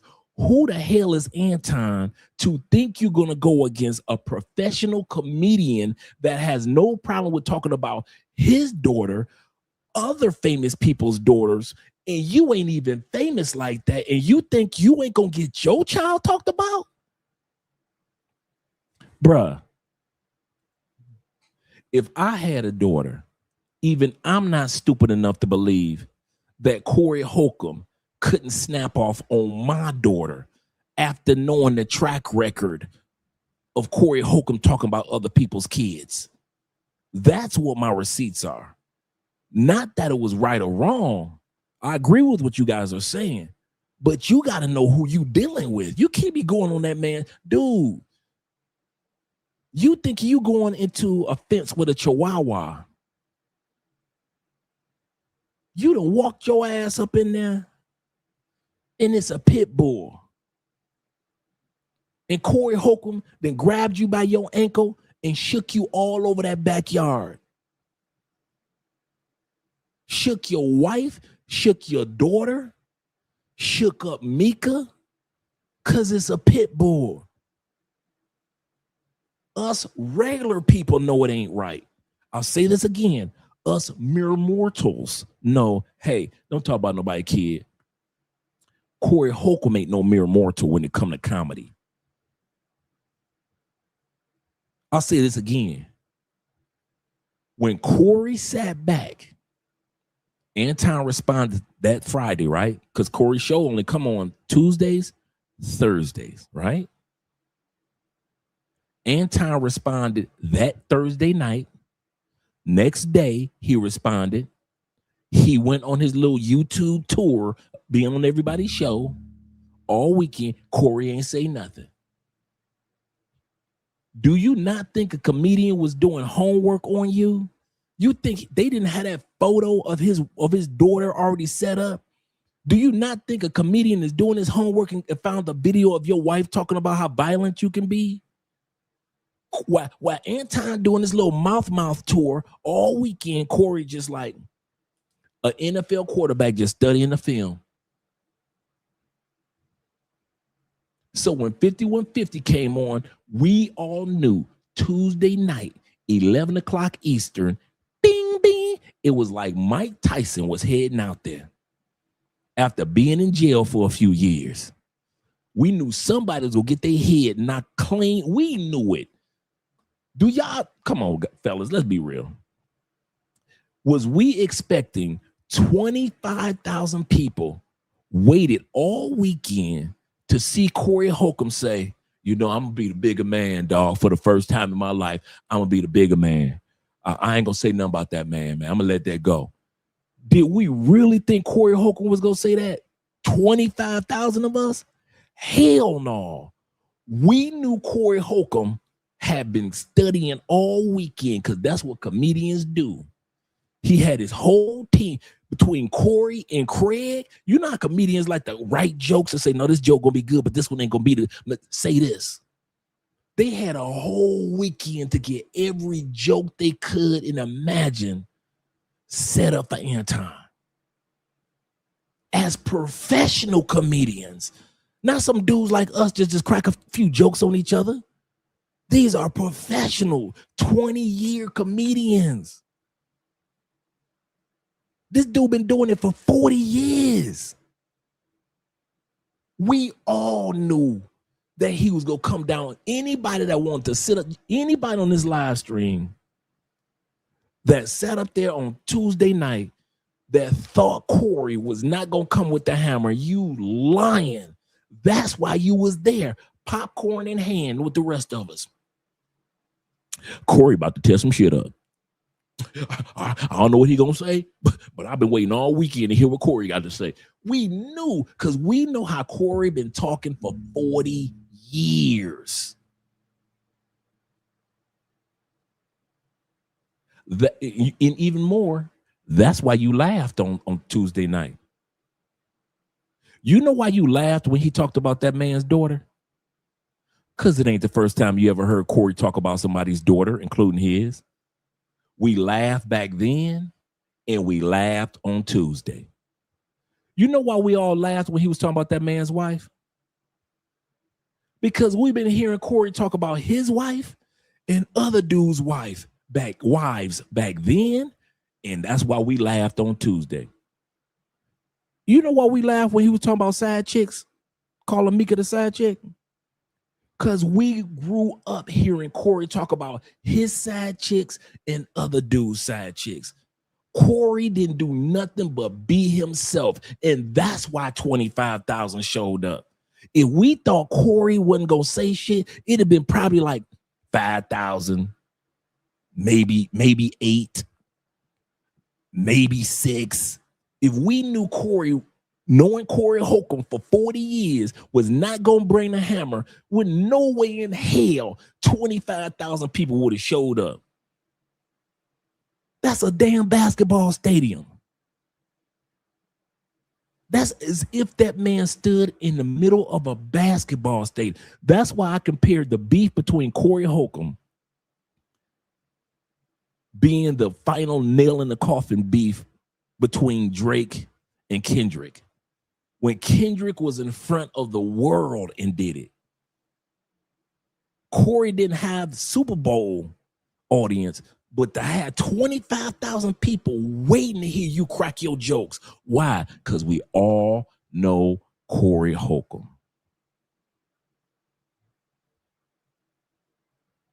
We all know Corey Holcomb. He been like this from the beginning. And then all of a sudden, everybody talking about the kids are off limits. Kids should be off limits. But to a dude like Corey Holcomb, Patrice O'Neal, Gary Owens, Bernie Mac, damn them kids. If Bernie Mac had crack jokes on somebody's kids, we would have still laughed. You know why? Because we know Bernie Mac for saying, damn them kids. So for us to pretend like everybody thinks like us, no. There are some dudes that are in comedy that their comedy, what made them famous is that everybody can get it. Mama can get it. Daddies can get it, wives can get it, side chicks can get it, and your kids can get it. There are certain comedians that we've been laughing at for years that we know they bring the hammer. And Corey is one of them.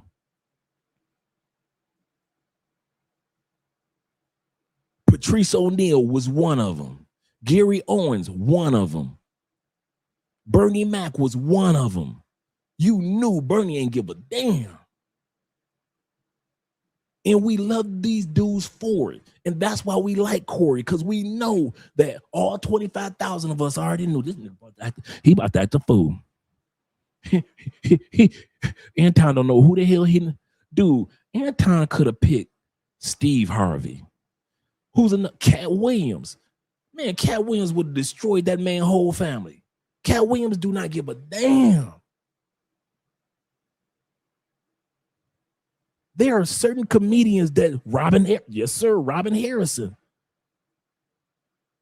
There are certain comedians, man, the reason why we laugh at them is because they are so outside the box, being themselves. They say things that we think, but we wouldn't say, because, you know, we as regular people, kids are off limits. Wives are off limits. Your side chick is your business.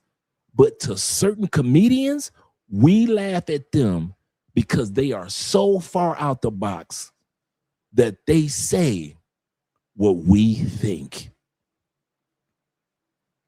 When we looked at that picture of Anton Daniels' daughter, we looking like, when they said, get that man off the camera, you know why we laughed?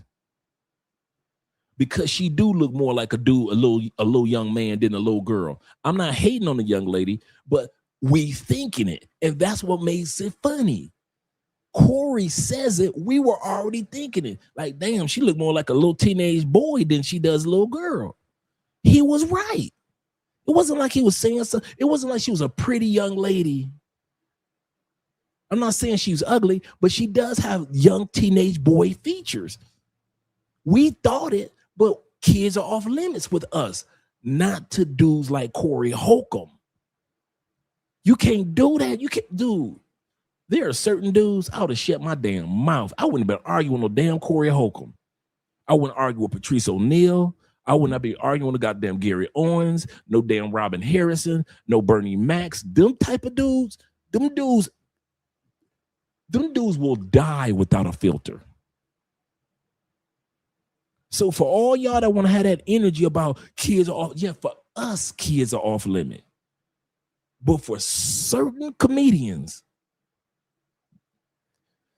you in trouble. You in trouble. Yeah, especially Patricia. Corey Holcomb is the nicer version of Patrice O'Neal. Patrice O'Neal would have snapped.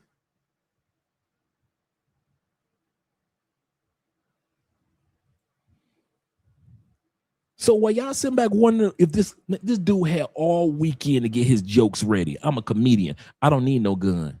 Just give me a microphone on Tuesday night. 25,000 of us sitting up here like this. Oh shit, here we go. We all like this. We knew it. Anybody that sat up there and was 25,000 deep and you trying to pretend like you didn't know, you are such a hypocrite. You are lying. You knew when you saw Corey on Tuesday night, you was like, this dude about to go off. I've watched him for 40 years. I know what he about to say. So once again, let's go back to these receipts. Yep, Black Phillip, for real. R.I.P. Yes, sir. Yes, sir.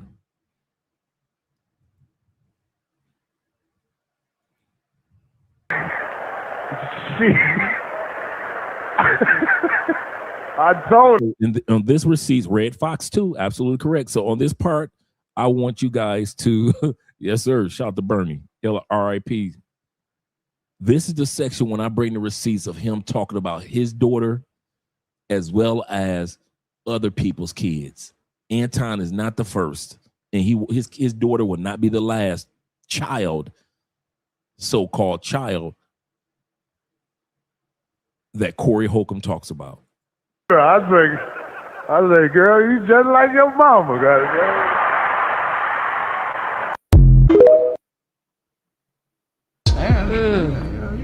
What the f? I don't give a f. If you are so hell-bent in making me a villain and saying I did you wrong, get the f away from me. I didn't love your mama. You just popped up on it. I try to show you love. You come out here, I did all this for her. She was still talking. Oh, if I don't give a was a person, that's Corey Holcomb. He's a comedian, and he has his own show on YouTube called The 5150 Show. What are your thoughts on this? I think Corey just said what most men or non-custodial parents would say. I'm not saying that his choice of words were the greatest, but at some point, you can't keep trying to prove who you are and who you aren't to individuals that only get on one side of the story. It's about 80%. She correct. Corey Holcomb was that those jokes he was telling was he was talking to his daughter. He said, I didn't even love your mama. Okay, let's be real. How many times have we seen dudes that end up with a child from a woman? You ain't give a damn about her. She took your choice away from you. I'm gonna say this again. She took your choice of whether to have a child at whatever age you got her pregnant. She took your choice of yes, I'm ready, or no, I'm not ready. She took it and had the child anyway. You didn't even know her last name when you got her pregnant. Can we be real or are we gonna fake?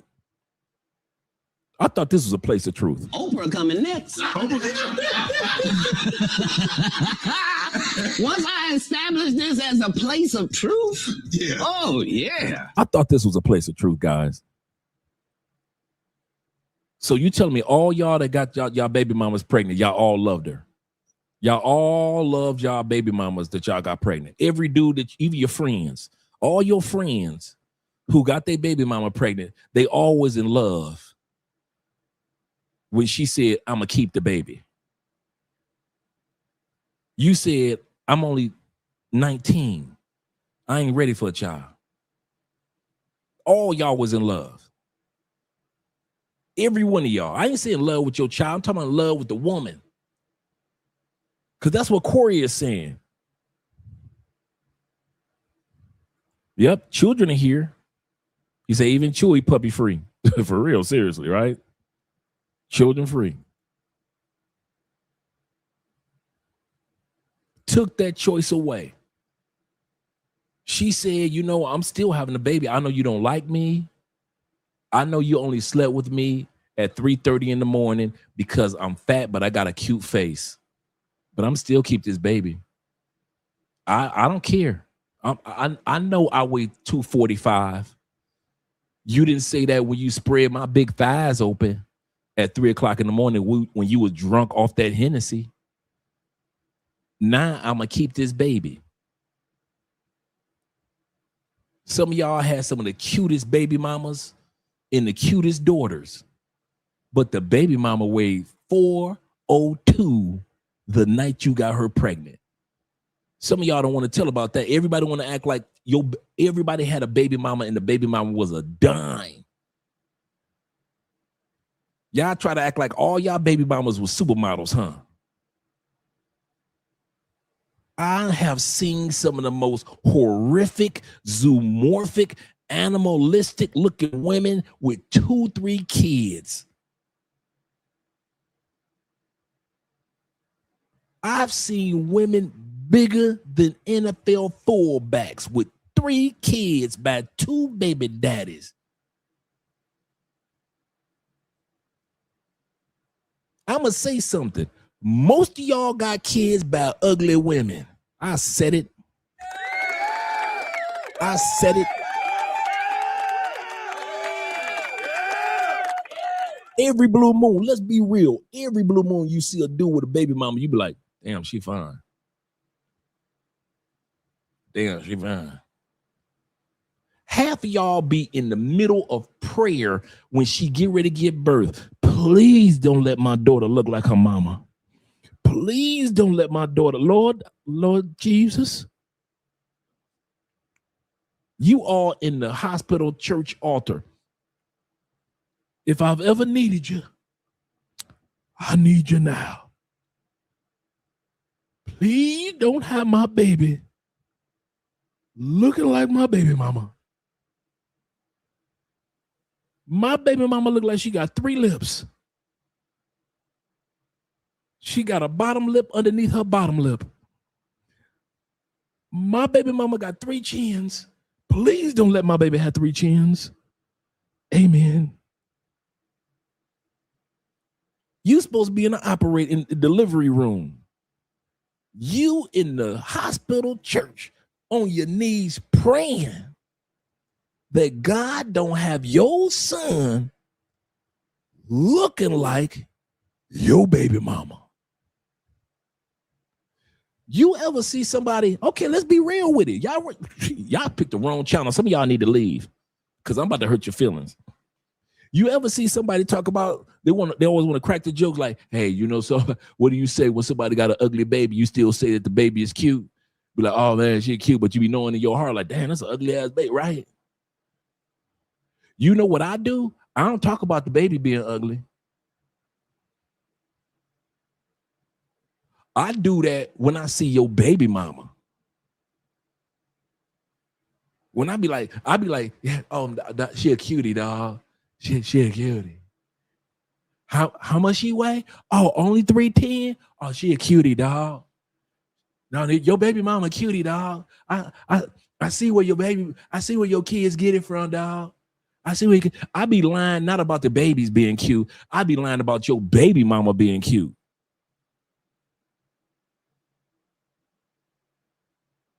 I be lying my ass off. Oh, that's your kid's mother? Oh, dog, yeah. Oh man. All right, dog. I see what you working with, dog. I be lying. I be lying. Most of y'all baby mamas ugly than a mama. You better be happy them kids didn't turn out looking like they mama. Only time you need to be happy that your kids look like your baby mama, some of y'all, is because y'all got boys and your baby mama got boy features. You were so drunk that night that you sleeping with a woman with a strong chin line, strong cheekbones. That little boy came out looking just like his mama with chiseled cheek lines, strong features. That's the only way you need to be happy that your damn baby mama, that your son came out looking like your baby mama, because your baby mama look like a damn man. And some of y'all be having, am I lying? Some of y'all baby mamas be looking like baddies in the body, but beat up in the face. She looked like a son should be birthed when you look at her face, but she got the body that should birth a daughter. Some of y'all got baby mama's body is banging. Look like she been in the gym her whole life, straight from ass. You be like, bam, bow, bow. As soon as you introduce me to her, I got to start lying again. That's your baby mama, dog? Ooh, she fine, dog. No, for real. Your baby mama fine, dog. She fine. what y'all got 2 boys? I can tell they look just like her too. I could tell that both your sons look just like your baby mama, dog. I be lying like a motherfucker. She fine only from the neck down. So I see why you smashed. I'm for real. I see why you smashed, because that body is banging. But that face could only birth boys. You wonder why you got 3 boys, because God love you.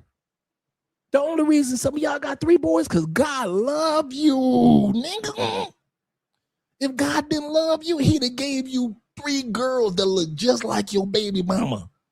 And now we all got the lie. Oh, you got some cute little girls, dog. Oh, they cute, dog. They cute. We believe the children are our future. Drake love the kids. Drake love the kids. Y'all knew I was gonna snap off tonight. I don't want y'all. I don't know why y'all don't want to act like I wasn't gonna go off tonight. Dre love the kid. All I'm drinking is tea. By the way, tea and coffee. Dre love the kid. I'm looking at your baby mama like, damn, she got a badass body. But then I go up, damn. How you doing? What's your Wilhelmina? How you doing? Nice to meet you, Wilhelmina. My name is Andre. Hey, what's up, bro? Damn, man, your baby mama fine, dog. Your baby mama fine. What, she give you 4 boys? Yeah, I can see.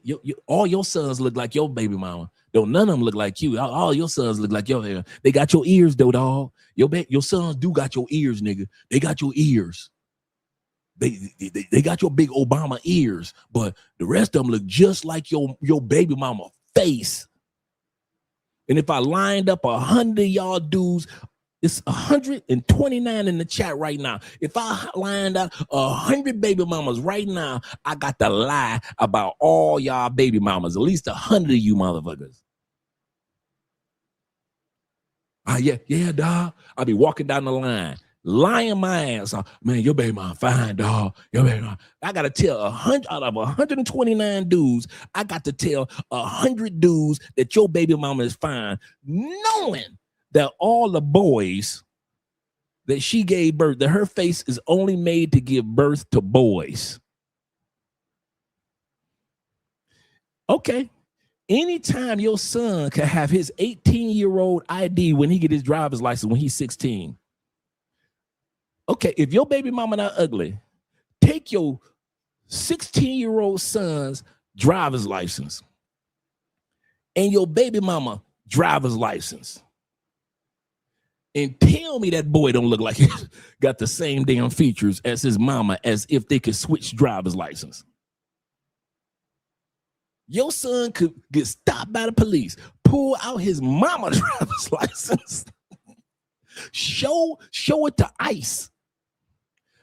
ICE gonna let your son go free because that's how ugly your baby mama is. She look like a man that ICE gonna be.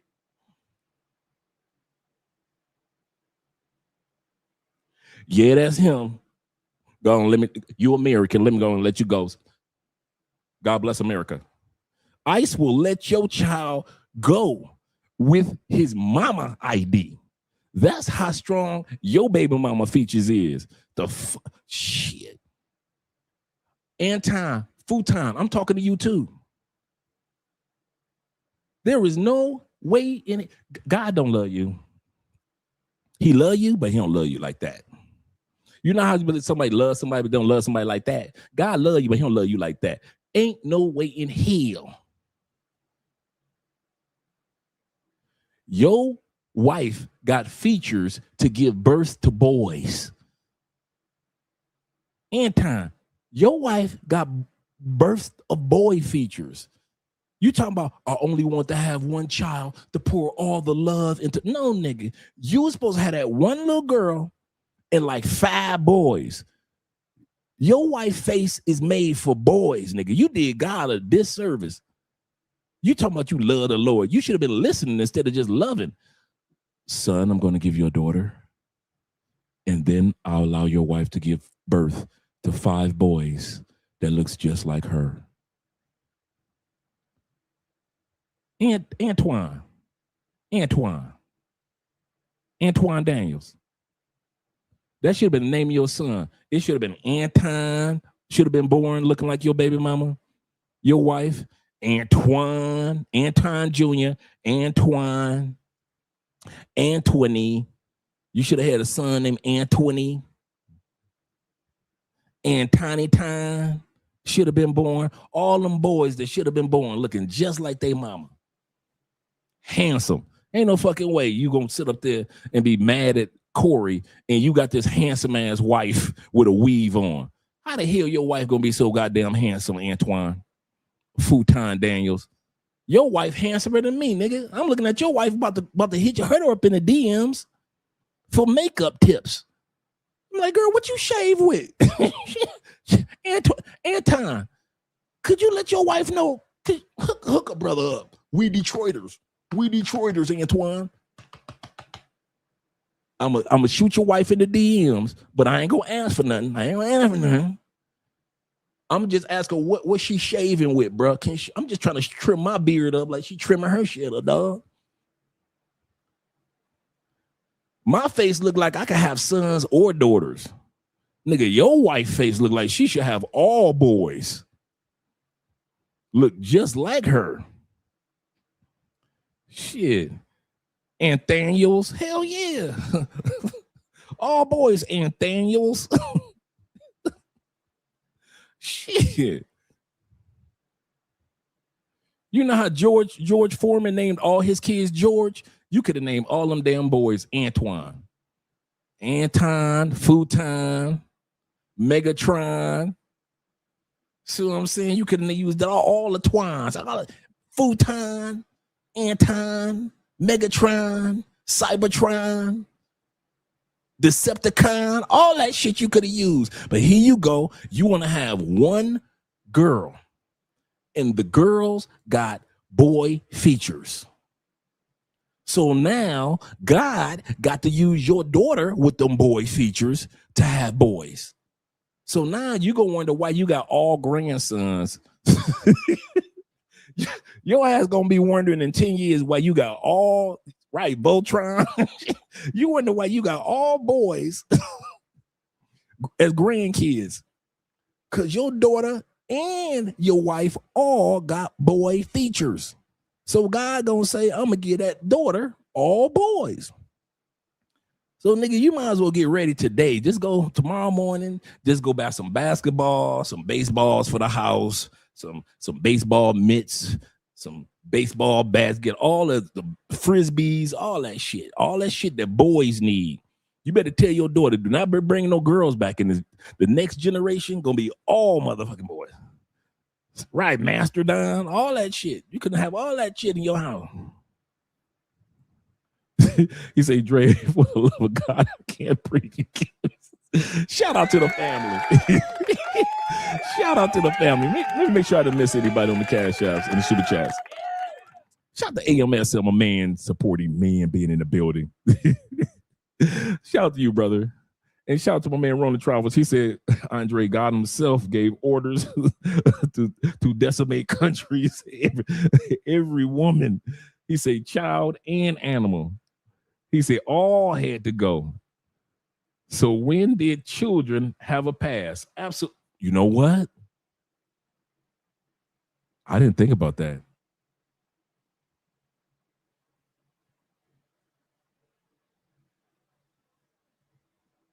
Let that sink in for a second, fellas. That was a good one. All you dudes that said give kids a pass, God didn't. Sodom and Gomorrah, God didn't. When he told King Solomon in the book of Solomon, a book of Samuel, go out there, decimate. I think it was the Amalekites. Don't bring back no prisoners. When he told Noah, build that ark. When he told the children of Israel in the book of Jonah, go on in there, walk around that city 7 times, and overtake Canaan.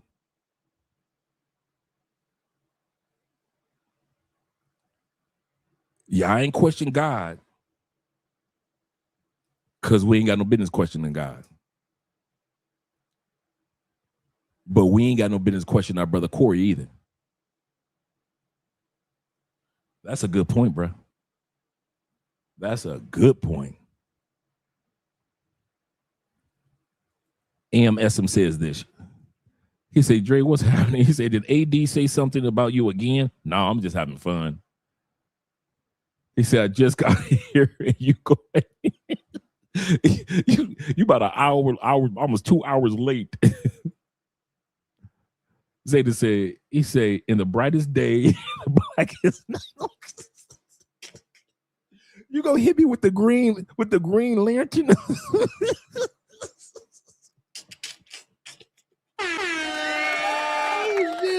Y'all worse than I am. You dudes are worse than I am. I am not alone. You are my co-conspirators. You are my co-conspirators. Oh my goodness. He hit him with the green lantern. In the brightest day, the blackest night, no crimson face. Shells came on sight. Oh shit. No, y'all didn't, man. Y'all some idiots, dog. I'm gonna call Futon and tell y'all. He said, Dre, he said, I do this roast. Oh, yes, sir. Yes, sir. Yes, sir. Oh my goodness, y'all stupid. Let's get back to the video. Percent of men. If we don't love your mother, we don't really love you, motherfucker. I mean, where's the law? That's not funny. I'm not laughing at anyone's pain. I'm not laughing at anyone's situation that they are in. But that is 1,000,000,000% facts. And many women already know. If you had a child with a man and y'all were just friends with benefits, sneaky leaks, he does not want that baby. You have to understand, he was having sex with you to just get the urges off. The urges now has been attached to a real life responsibility that is connected to you. And he ain't finna handle them things because he ultimately does not want or care for you.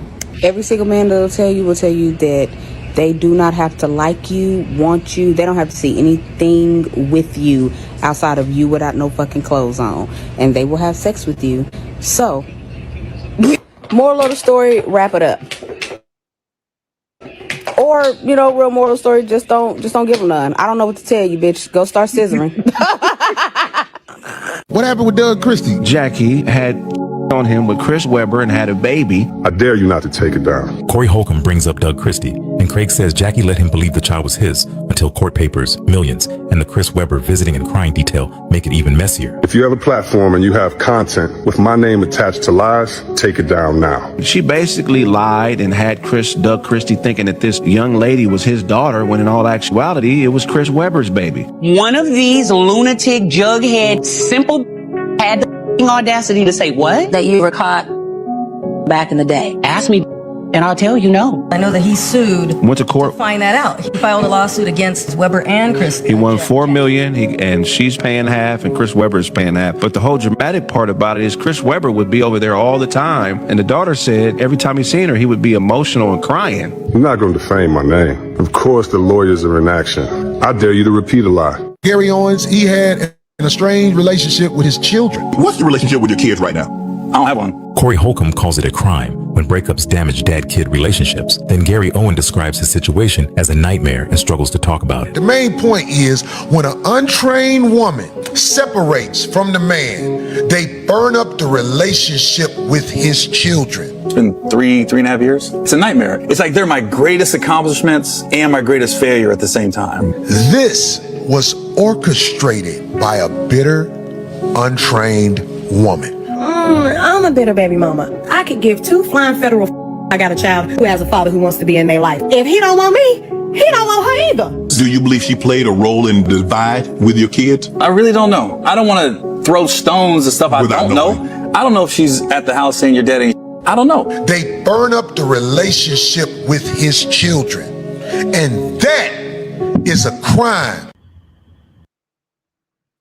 So for all y'all that think that Corey Holcomb just start talking about kids, when Anton, I just showed y'all receipts of him talking about his own child and then talking about other people's kids. And now I'm about to show you more receipts of Futon Daniels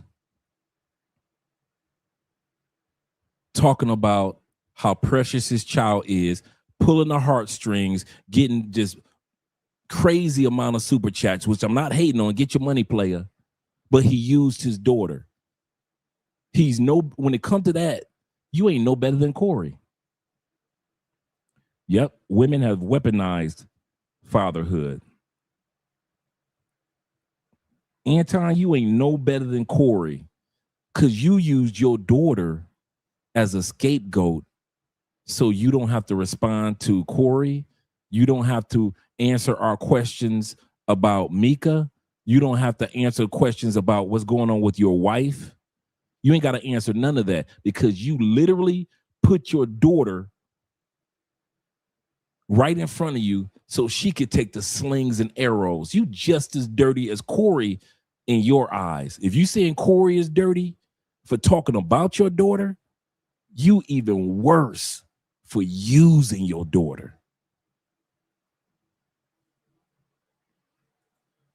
And I'm surprised at the community as I'm reading this chat right now. Once again, he's blaming the community. Everybody gets blamed but Anton. I'm surprised at you guys. Let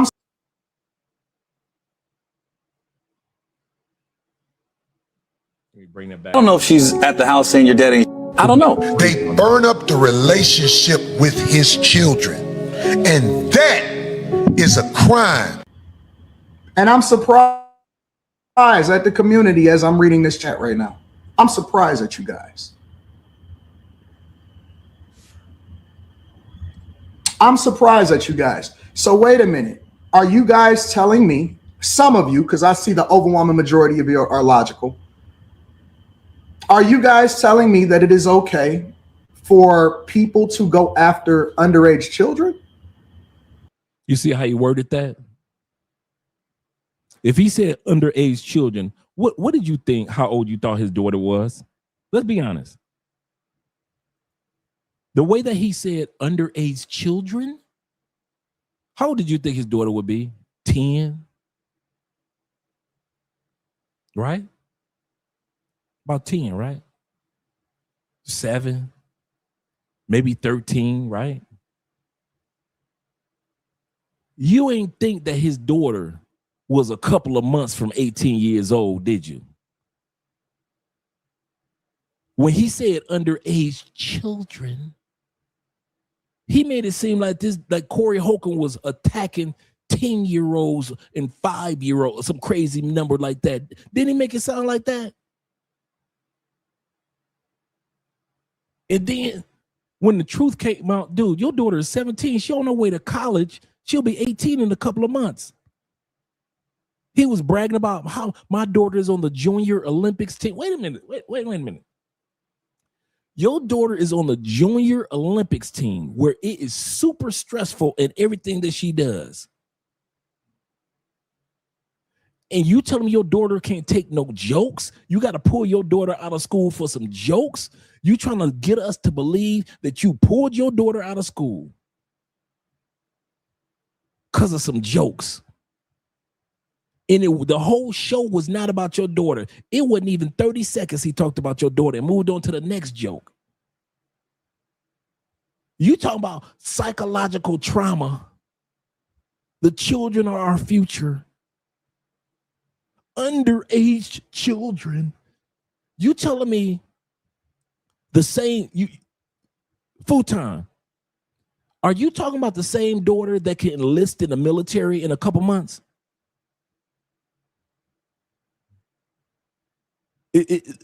That one that could go in the Marines, the Army, the Navy, Air Force, Coast Guards in just a few months. You talk about that underage?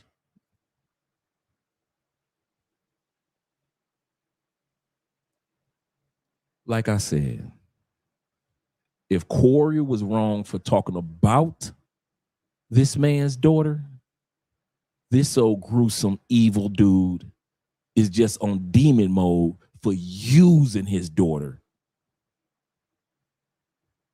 Using his daughter. We had to take her out of school. We don't know what we're going to do with her schedule. We just, you know what? She's so mentally torn. The crying. Dude, what crying? 5150 comes on at 11 o'clock at night. Your daughter's supposed to be in bed getting ready for school, right? Your daughter ain't up watching no damn 51. What crying you talking about? Corey was like an hour in. Come on, let's be real. Let's Scooby-Doo this thing. Let's Scooby-Doo this thing. If 5150 comes on at 11 o'clock at night, the average child already got their ass in bed getting ready for school. Corey was about an hour in, maybe an hour and a half in, when he started talking about your daughter. So it's about 12 o'clock in the morning by the time he talking about your daughter. Nigga, what crying you talking about that your daughter couldn't go to school and she got, or she had to get pulled out of school because she's so traumatized?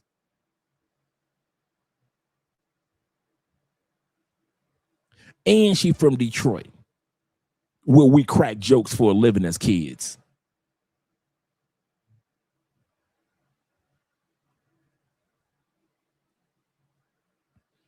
Never told what sport. Never told us what team. Oh, and his daughter can join the military at 7. But he's selling it. He's milking it. He's milking it because as long he's going to sit back and be one of them dudes like, I can't talk about anything else but my daughter. She's traumatized. All she's going to do now is eat oatmeal all week long and sit in the dark. We've got to get her therapy now. Nigga, for some jokes, we are talking about a black child. No, we're talking about a black young lady at this stage in her life in America. You telling me that a black woman, because in a few months she going to be a woman. You tell me a black woman in the United States of America, as feisty as black women have been throughout history, you telling me your daughter is going to be the first black woman that her whole life will shut down because of some jokes?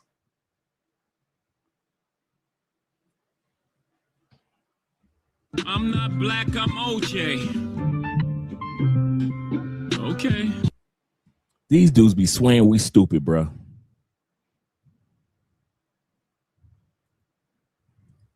They be swearing we stupid. Shout out to Ronan. She's in Taekwondo. I'm a black belt in, he said, which teaches discipline and strong mental strength, all caps. Thank you for letting us know, brother. Thank you for letting us know.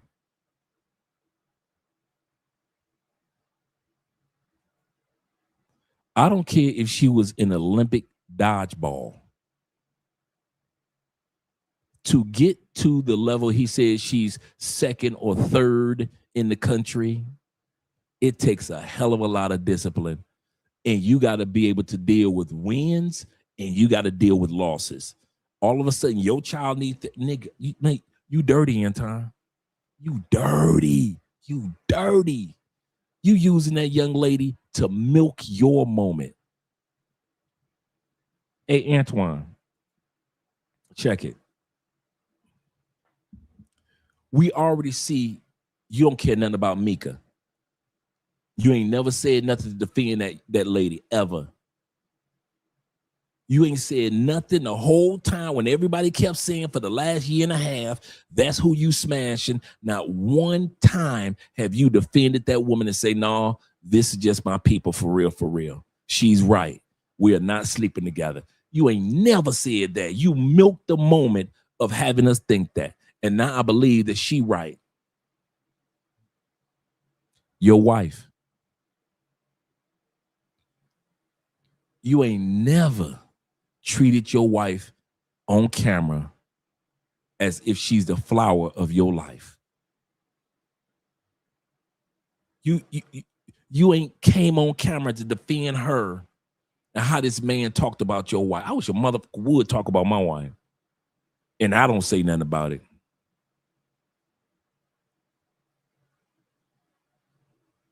All you did was use your daughter. Not because you care, and I believe you do, but you so self-centered. I don't know if it's the short man complex, the fat man complex, the gray hair complex. I don't know what the hell you got going on in your mind, but to keep on using people the way that you do, don't worry about it. Don't worry about it. And then you want to use God. I'm a Christian. So God get used, your wife get used, Mika get used, and your daughter get used. Nigga, you evil. You evil, bruh. Everybody get used, huh? Everybody get used. You use God so you can feel good like the Republican white folks. Republicans ain't never asked you to use God, but you do it anyway.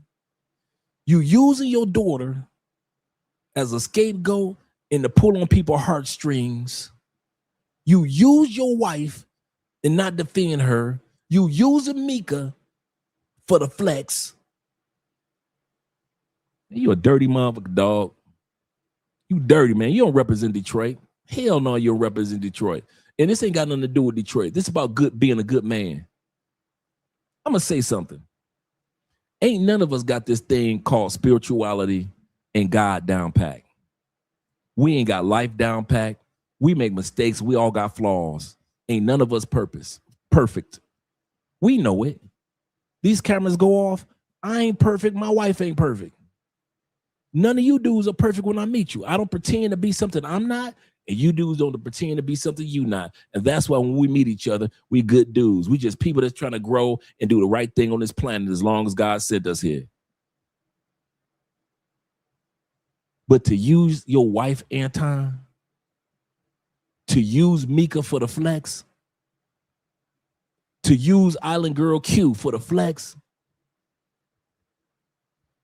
to use your daughter now, you just took your daughter's body and just let her take all the slings and arrows instead of just being a freaking man about it. And then all you dudes in the comments sending this dude super chats yesterday morning. Yeah, Anton. Yes, we support you, Anton. Anton, we love you. Corey is evil. Corey was just being motherfucking Corey. And y'all just didn't want to deal with the fact that the same Corey Holcomb that we laughed at for years for talking about his daughter, for talking about other people's kids, and we laughed and cracked the jokes and was like, yeah, Corey, you funny. Corey, you crazy, boy. You crazy, Corey. But then when it came to Antoinette,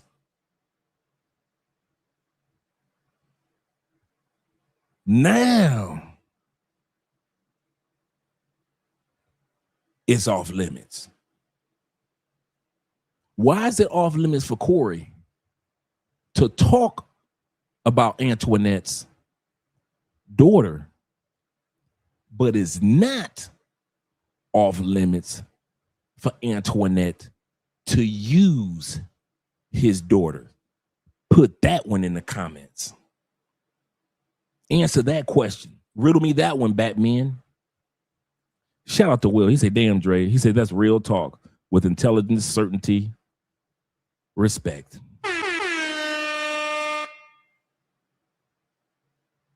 And I mean, ain't none of us got this thing down packed, man. After tonight, I get off this camera, I got to ask God to forgive me of a lot of stuff I said tonight. I ain't perfect. I know I'll be like, God, I shouldn't have said this, or I shouldn't have said that. But I said it. So I'm not about to sit up here and pretend like I don't say it, but I know I'm not a perfect dude. Sometimes God will ask me, hey, Dre, I want you to do this. Oh, God, do you really want me to do that? And then there'll be times God will say, hey, Dre, don't do that. Oh, God, I'm about to do it. We ain't perfect.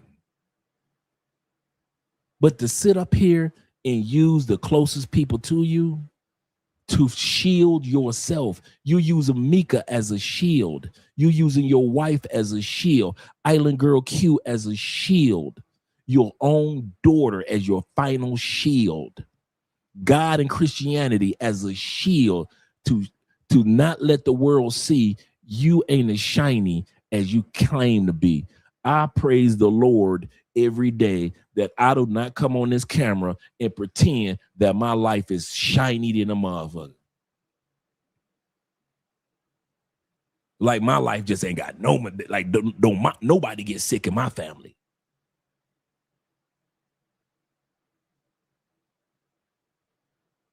Like everything is just perfect in my household. I'm so glad I don't come on this camera and be faking for y'all. I swear, man. Corey Holcomb didn't do anything but be Corey Holcomb. The same jokes that we laughed at. So, like I said, all you dudes that had something about keep that same energy. I mean, I'm talking about kids are off limit. Yes, for us. But we know there are certain comedians you do not fuck with. Because if they ain't got no problem talking about their own kids, you know they ain't got no problem talking about yours. He said, I had to say that with my chest. He said, on my closing out. Yes, sir. That's all facts. Shout out to my brother I Am FF in the building. And Bean himself. He said, Andre, you didn't say no super chat. Oh, did I say no super chat? Did I miss somebody? How about I didn't miss anybody? I know Ronan said this earlier. He said women weaponize fatherhood. They do. They do. I'll check the Cash App in a second, guys. He said, can't lie. He said, I've never seen Dre this upset, this damn upset. It's for real, man. This man using his people.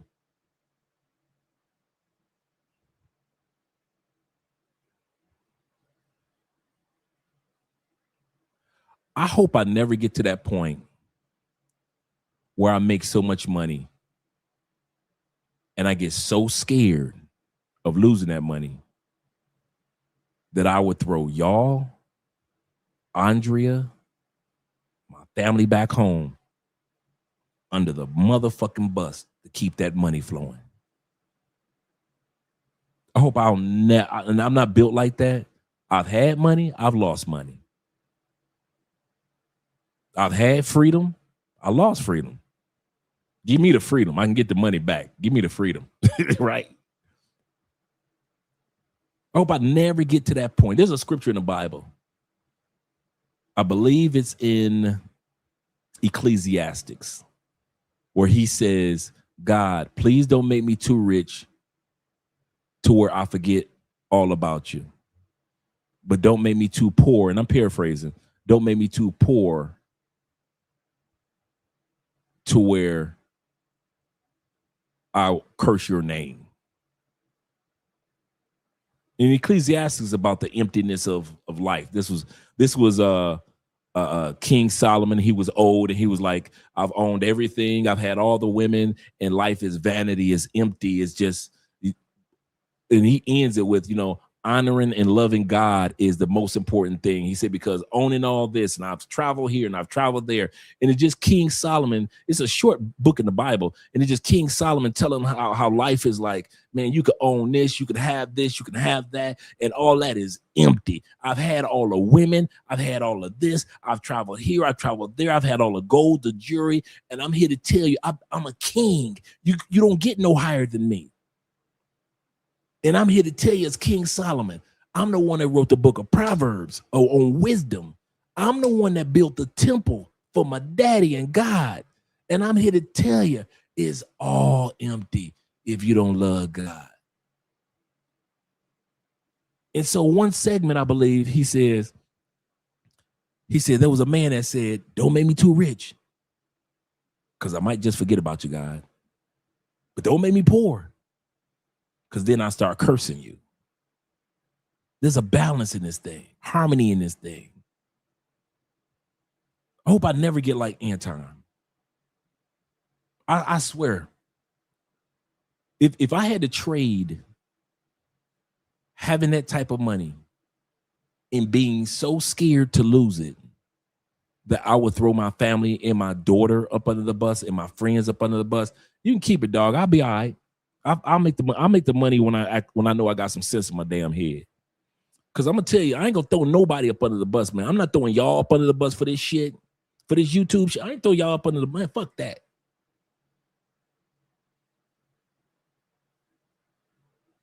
I'm not throwing y'all up under the bus.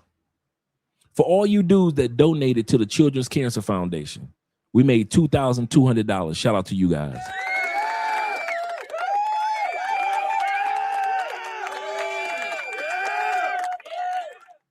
I made a promise that my next book, The Unshakable Man, you guys who donated will get that book absolutely free in an ebook. So I'll be able to send it to you. I'll have it done in the next few weeks. All I'm doing is not the proofreading, but the formatting right now. So it's all done. In other words, I didn't just say that we were doing a fundraiser, and I didn't just say, hey, out of appreciation, I'm going to give you this, and then I don't give it. I'm not going to use you dudes. Y'all don't use me. When y'all see me, man, y'all some regular everyday cats, man. And I appreciate that. I mean that from the bottom of my heart. I appreciate the fact that I appreciate when I meet dudes in Cali, no offense, Medellin, no offense, Cartagena, that y'all don't act like y'all from Medellin or from Cartagena. So, no offense. Y'all act like, brother, I had my fun in Cartagena. Y'all act like I had my fun in Medellin. And now y'all come to Cali to sit on the front porch and tell the stories of Cartagena and Medellin. And we all just sit on the front porch and just share our Cartagena and Medellin stories. That's how it is. That's how I feel when I meet you dudes. And y'all say, hey, now I'm going to be living down here. And we just sit back and we just tell some old Cartagena, DR, Thailand stories on the front porch of Cali.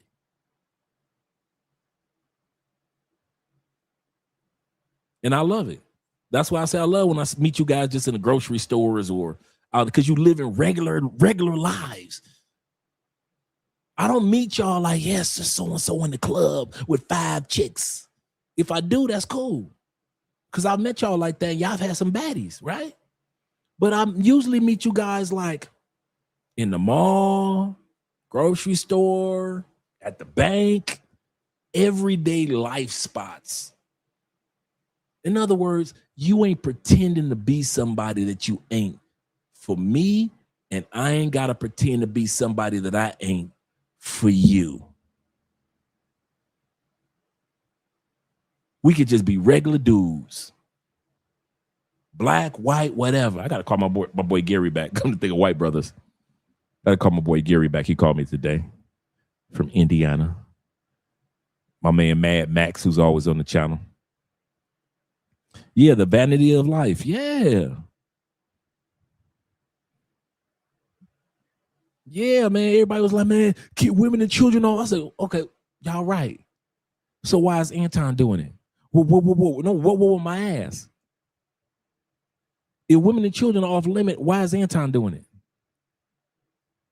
But Corey, I didn't ask about Corey. I know what Corey did. If women and children are off, why is Anton doing it? One talked about children, one is using it. One talked about a child or a young lady, another one is using a young lady. How come he get to use his daughter? Because it's his daughter?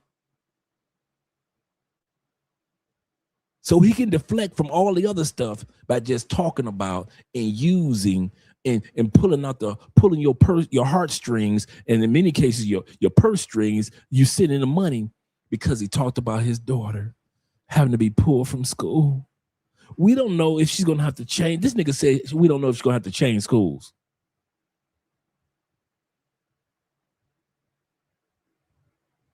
Anton, it was 25,000 people that watched, not 25 million.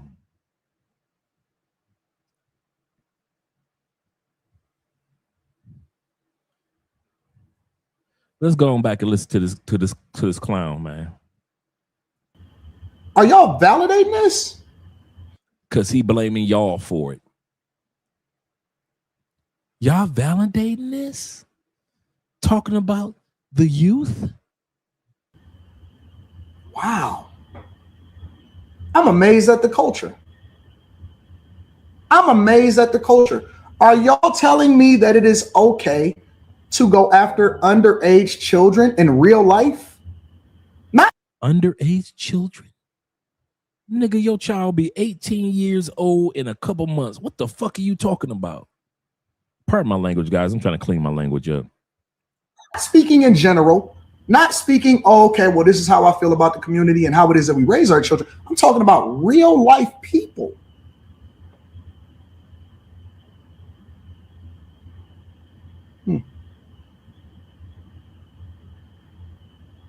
I'm heartbroken. I really am. I'm heartbroken. For all of our black women. Now he about to blame the sisters. For all of our now he about to blame the sisters. Notice he doesn't say for all the women. Now he want to lean on the sisters. But when it was time to be black on Corey's show, I'm a Christian. I'm from Detroit. I'm everything but black. But now he want to lean on the sisters. He want to blame the sisters for not being sympathetic to his daughter.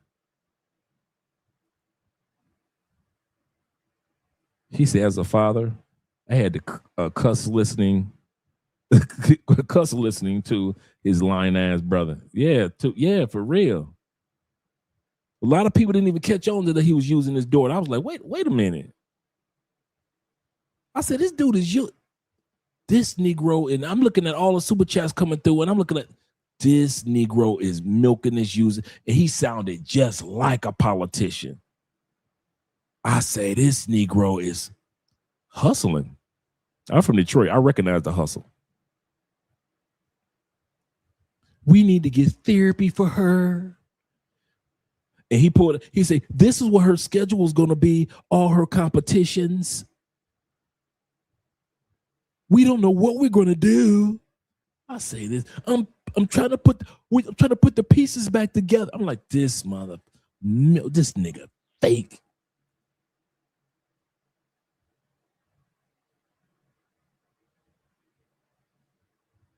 And then here he go. Check it out. Yep.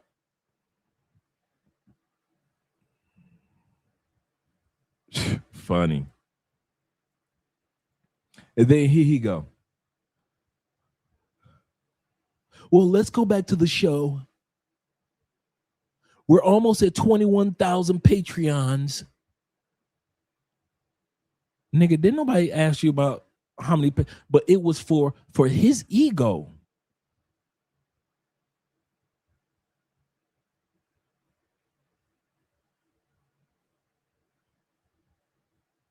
He said that 21,000. This dude don't give a damn about nobody.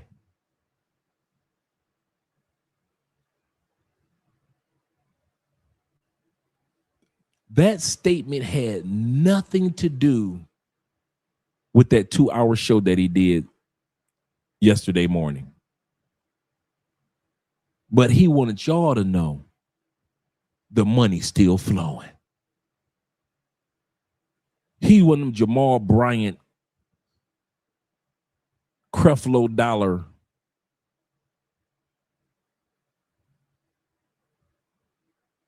Bishop Jakes type dudes.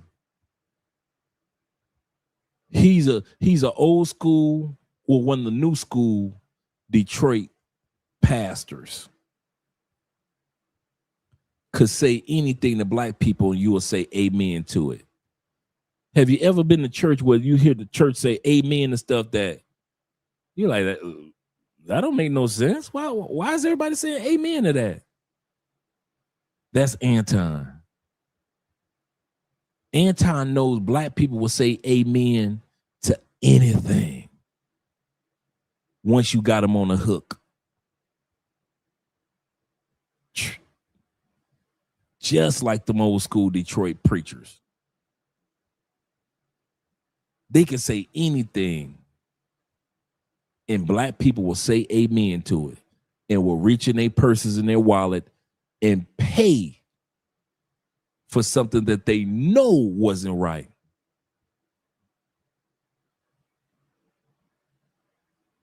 And Anton knows it. He grew up around it and now he's using it. He's in this whole situation exposing Anton more than Corey Holcomb. I'm about to show you some stuff about Corey. Some good stuff that you didn't even know about Corey.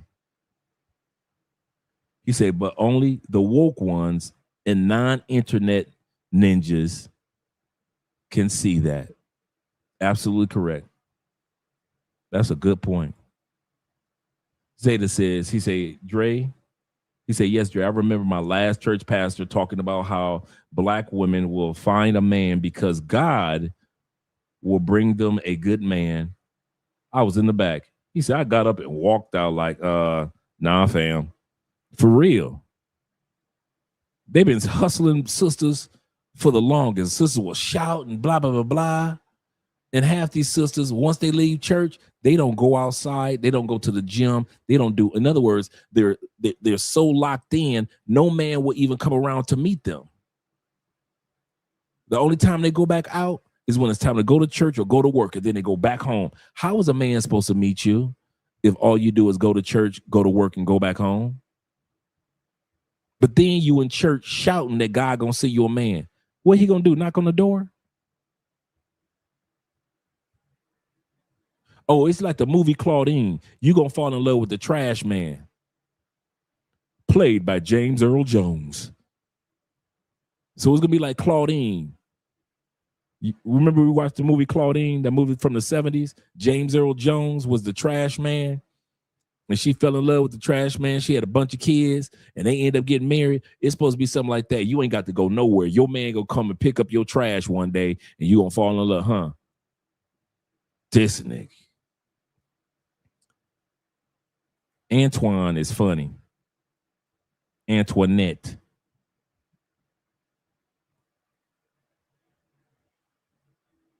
Black women that's out there that say that and had something to even say. I seen y'all do a breakdown of Ryan Davis and what he said and all of this stuff.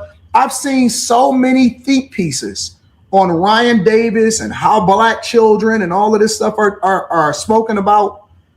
And you guys really now all of a sudden it's different? Right. He was on the internet bragging, I always got a bad bitch with me. No, you pay a bitch to be with you, nigga. You ain't no nigga who got bitches. You buy bitches like the little bitch you had with you, goddammit, who motherfucking made that. There she go. And this from her Instagram. This from her Instagram.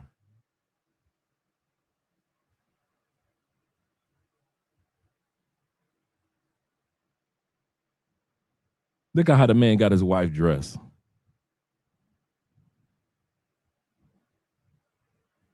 Poor little bra. Poor little bra. Poor little ting ting. Wife looked like she got barrettes. Like a little 7-year-old girl got barrettes in her head, ribbons and shit.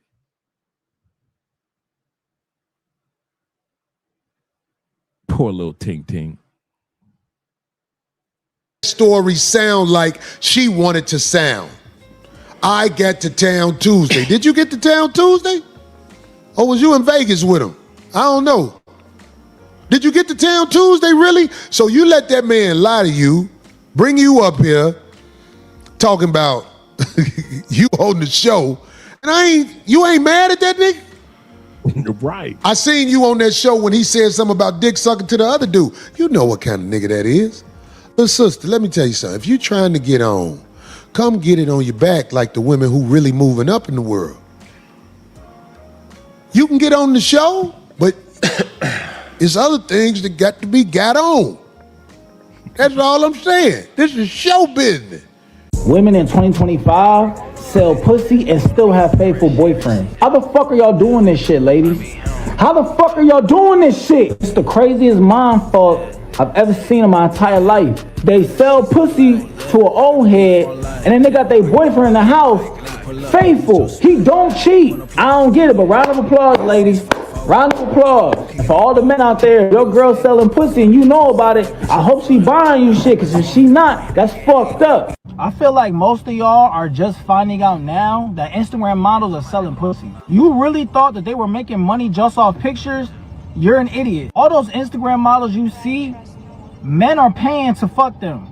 They're paying. Anytime you see an Instagram model that's like in Dubai or any exotic country and she's staying at a high price place, bro, some man paid for her to be there. He flew her out to have sex with her. Ain't no man flying no girl out just to be cute. Hell no. They all selling pussy. All of them are selling it. Don't get it twisted. You go to any Instagram model profile on Instagram and you see all these places she traveled, 9 times out of 10 she didn't pay for nothing. A man flew her out to hit her from the back, no cap. You got to do what you got to do. You doing it, it's just you doing with a lane. That motherfucker spent you, told you, yeah, I'm gonna put you on the show. That nigga ain't got no power up here. He ain't got nothing to do. The only power he had was to run his mouth. That's all he did. That's it. Run his mouth. When a man challenged him, he bagged down. So if you want to be on the show, because I heard you say, I went to Corey Holcomb show out in D.C. and he was funny and all that shit. Shouty, you can earn it fucking with me. You ain't gonna make no baby that look like that. You a little short girl though. You gonna give me a little swole little runt nigga. But I hit bitches like that. I hit bitches like that. Dude hit bitches like that because he flat out bought her. I'ma indirectly buy you. Everybody who I buy hate me later because they be like, he ain't really give me shit.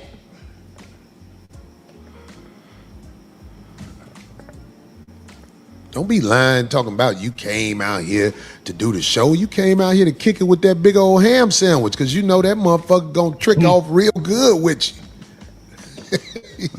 The show, you probably was disappointed because you ain't get on the show. That's because I didn't know you and you was with dude. You see where the show at? Meet me outside one day and say, Corey, I'm trying to earn something. We good. We good. You got the clip with his wife? Play the clip with that mark ass nigga wife.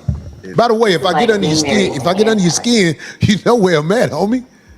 You know where I'm at. This is the funniest shit. Oh, wow. Times it can be hard and sad and difficult because Anton has a lot of different personalities, and so you have to be a certain type of woman to deal with. Anton is very emotional. He doesn't communicate effectively. I don't think that he has killed anybody. He has killed anybody before. If your wife is, and this was, this was done a few years back, but I don't care about what stage of y'all marriage it is. Is your wife supposed to be talking about that you got kill somebody tendencies? This supposed to be your wife, your number one hype person. If you do got flaws, she ain't supposed to be the one to expose them except for to the police if it's on that scale.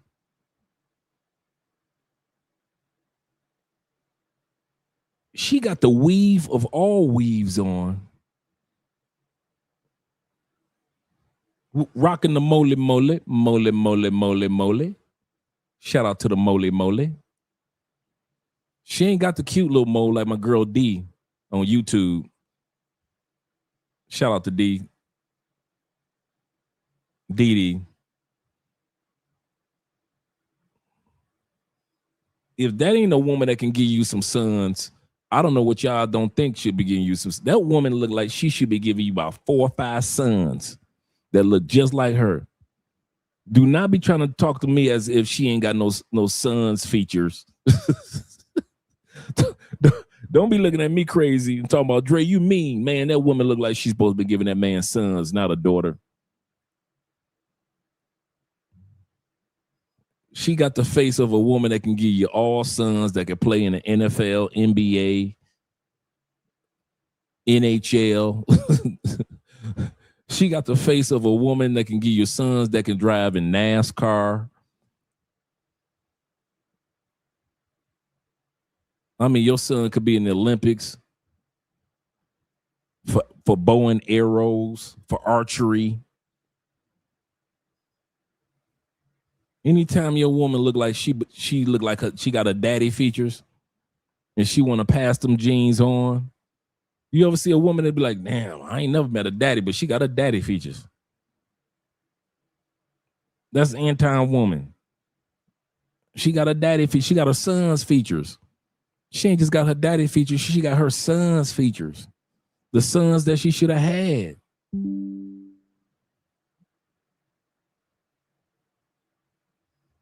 She got her son's features. Before, I think he's capable. I've seen him angry before. He's just like a totally different person when he's angry. Blacks out. Look, my wife gone.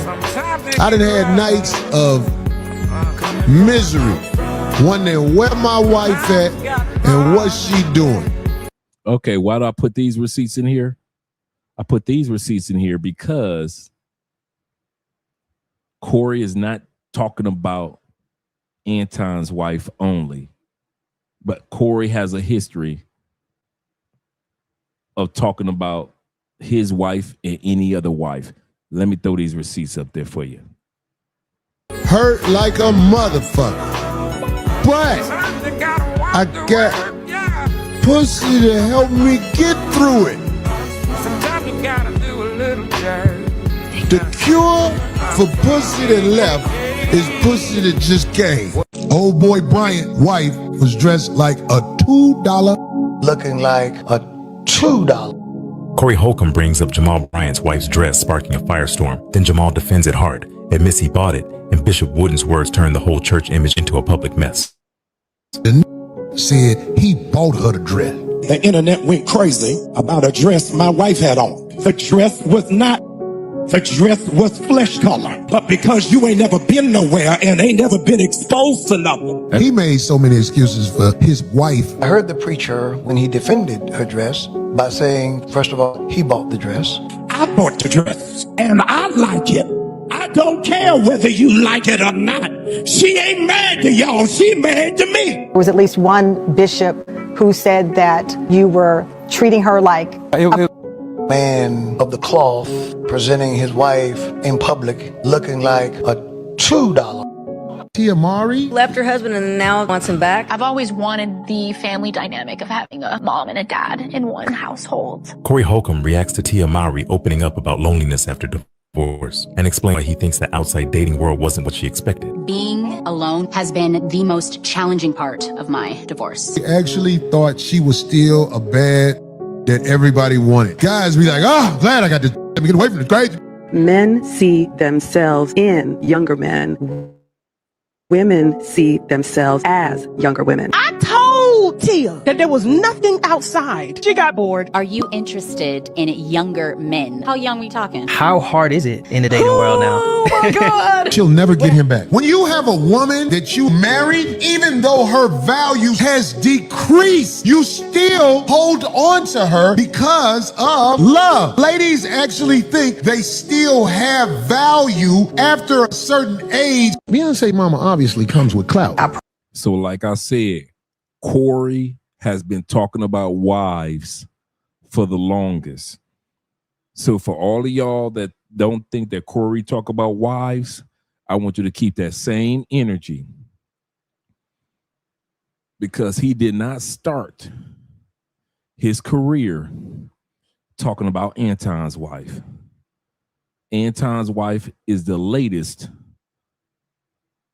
of a long history of Corey talking about his wife and other people's wives.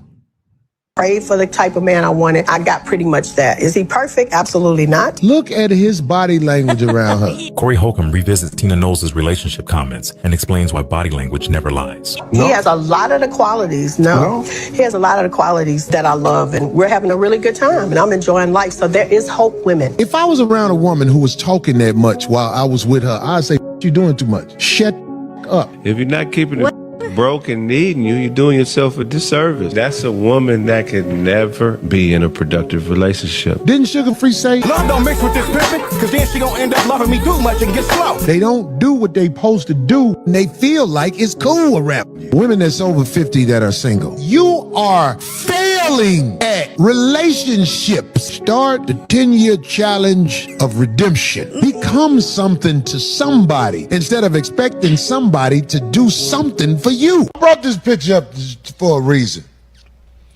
If your woman is out in public with you like this, that's not your woman. That's our woman. If your woman is in public with you like this, I don't care if you agreed or disagreed. If she out in public with you like that, that's our woman. If your girl is out in public with you like this, she is not prioritizing you. She putting you in a room full of gangbangers with an opposite set outfit on. If your woman is in public like this, you are in danger. Saying an intelligent man, like the rapper brother, we heard him talk, we didn't hear him speak. I hear him hold her up in the air, like she is all the sunshine in the world. Why are we not smart enough to know we are out with a woman who's reckless? Because I know that brother right there ain't proud of this picture right here. This picture shows he has no control.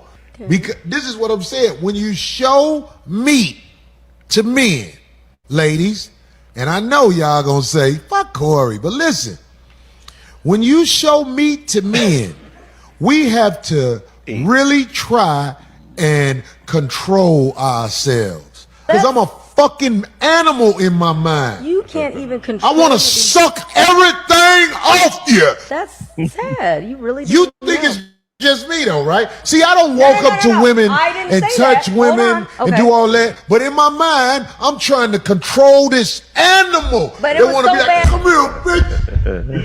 I'm not. Everybody has thoughts. And once my dick get hard around you, I'm gonna try to fuck you. Say it again, Craig. So once my dick get hard around a female, I'm gonna try to fuck her. I'm gonna start trying to pull it for sure. What to react on? Say it. Is that who talking? This is God talking. If my dick get hard around a female, this is God saying you supposed to be with her.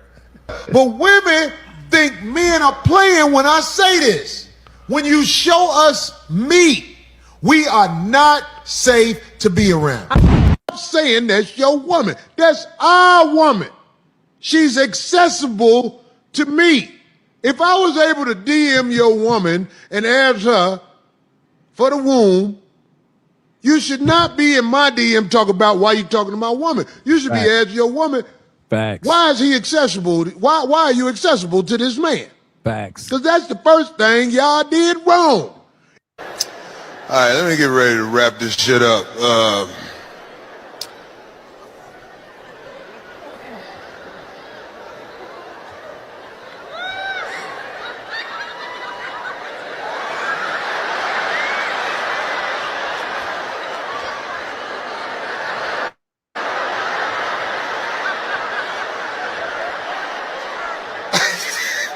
Hey, Shaq, look, that was some bullshit right there, nigga. What the fuck? Hey, Shaq, how y'all gonna have Lamar Odom wife run across this motherfucking stage? Hey, I'm Corey Holcomb. Did I bring the receipts? I asked y'all a question. Did I just bring the receipts of proving that this man has been talking about wives and dudes' wives for the longest? This man has specialized in destroying dudes' wives, destroying dudes' kids, because he ain't got no problem talking about his own story. So for all y'all that got that energy, wives and kids are off limit to us, not to Corey. That's why if Anton, it all started off when Corey, this whole episode started off with Corey saying that Anton talking about, I did my homework on you. You see how much homework I just did? I still got more to show y'all about Corey that y'all didn't even know. I'm about to shut up because I know it's getting late. Out this bitch. What? All right. Now, she look like she'll be like, fuck it, I'll be with this little fat nigga. Baby, you ain't got to be worried about that nigga temper tantrums and all that shit like that. Come fuck with a real nigga. If y'all in Detroit, it's real niggas in Detroit. God damn it.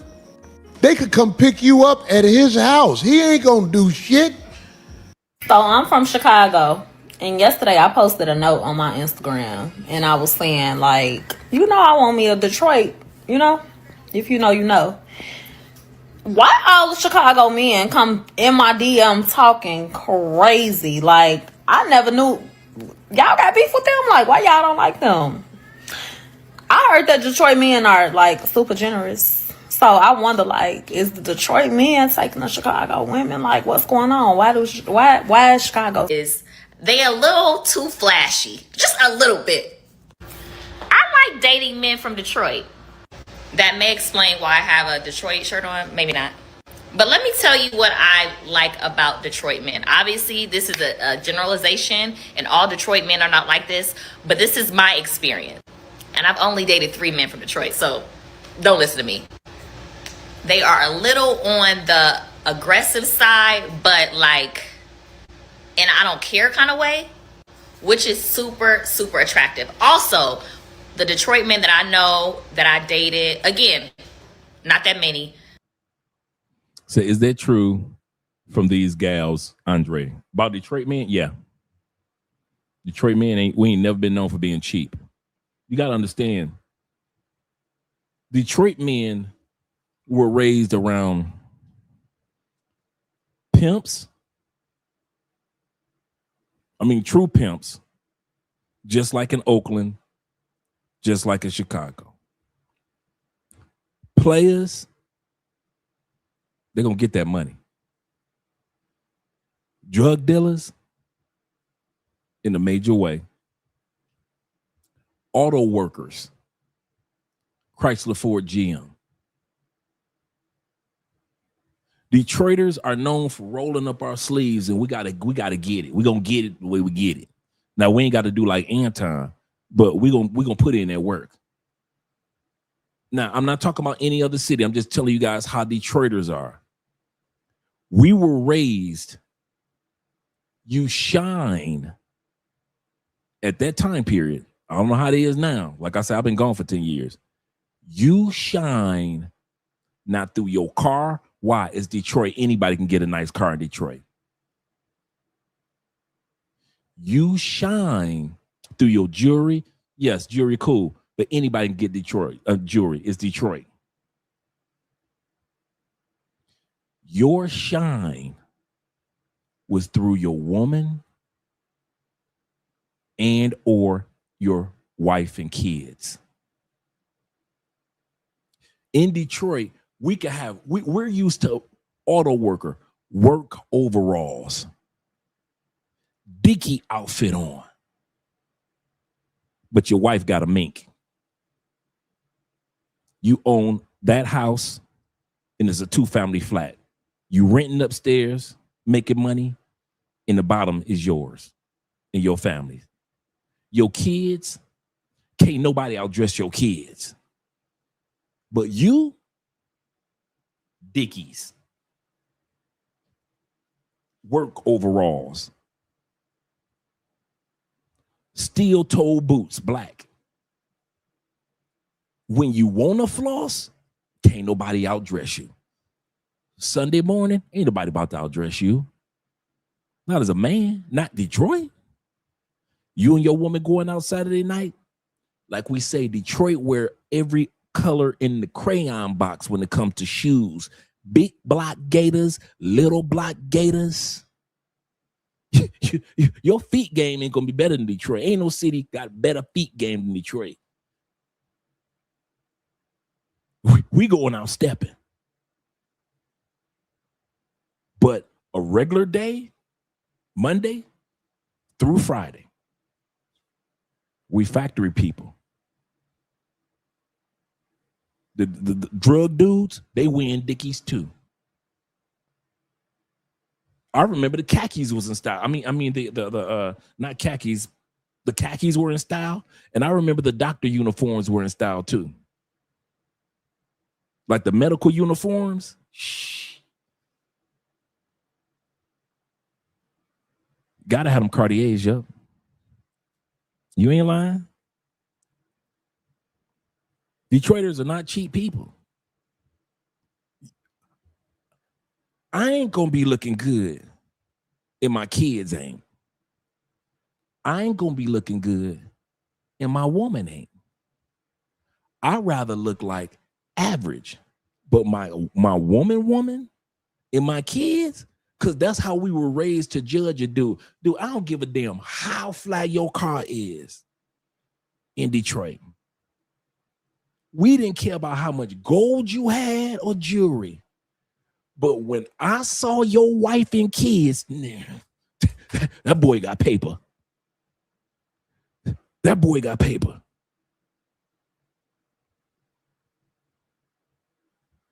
You got on Dickies and steel-toe boots, but you just got off. You've been working at Chrysler, Ford, or GM for 25 years. You've been a truck driver for 17 years. You've been in them streets for the last 5 years making that money. You've been out there pimping them home for the last 10 years. You floss only when you want to in Detroit, not because you have to in Detroit. See, some cities you gotta floss because it's that's what we do. Not in Detroit. Detroit dudes could just sit back. But my wife and my kids, or my woman, she my woman, my sidekick, not some chick I'm just smashing, but my real woman, oh, she gonna be jazzy. This Detroit, she gonna be jazzy. So the women ain't lying. Your flyness is not just you in Detroit. Because we dress down, kind of like you LA dudes. That's why we respect you LA dudes. Because you dudes do the khakis too. Y'all, LA dudes can be rich. 3 houses. They're going to dress like regular dudes. Now, when it's time to be fly, they're going to be fly. But regular, give them the Dickies. See what I'm saying? Give them the Dickies. Give them the mechanic overalls. Man, I remember the mechanic overalls. I used to rock them off. The mechanic overalls with my steel-toe boots on. Man, I was going to school in high school like that. But your woman, shh. Everybody knew if your woman jazzy, you got it like that. What she stepping out of, what she looking like in the wintertime, what mink she got on, what outfit, what's her perfume game like? I don't care how y'all think about Andre. I'm from Detroit. My wife gonna always be jazzy. Always. Always. You ain't gonna never see y'all dudes that ran across Andrea plenty of times. Hey, Andrea, love crossing borders. Ain't nobody ever went back and said, man, I met Andrea's wife, man. She looking shabby, dog. No, I'm from the D. My flyness ain't through me because it's so easy to do for me. But when you do it for the ones that you care about and they care about you, that's how I was raised to judge if a dude is fly. What his kids look like and what wifey look like. And so when I see dudes like Anton and your wifey ain't up to par, nigga, I don't give a fuck what you wearing. I don't care what you driving. I don't care what you own. You can talk about, yeah, I got an office building in downtown Detroit. I don't care if you say, yeah, I got 3 of these, and you can wear your Versace robe all you want. Nigga, when I look at your wife in the chick on that photo, and the little Mika chick just in a outfit look better than your wife, just a little workout outfit. Island Girl Q walking in the back look better than your wife. And you worth millions and your wife look like she just went to the Goodwill?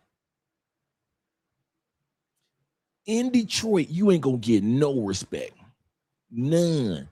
I don't care how fly you are. I don't care what you step out of. If a nigga see your woman and you flyer, then your woman. I'm not talking about some chick that you just kicking it with or you cool with. That's another thing. But I'm talking about wifey or your main girl and your kids. Ain't nobody supposed to look flyer than wifey. Ain't nobody supposed to be flyer than your kids going to school. Walking in church, y'all the flyers family in that mother.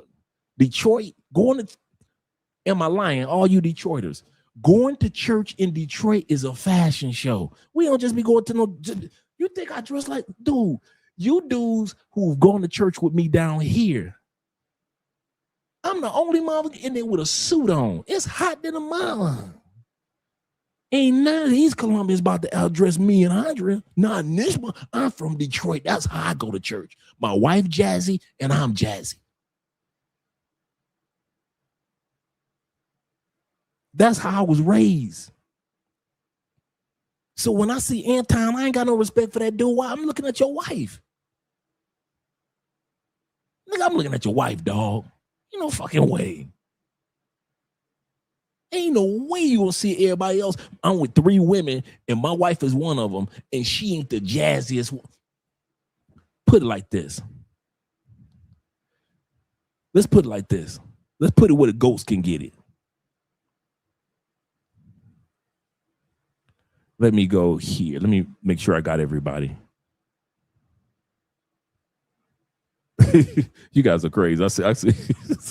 It's some super chats I must have missed.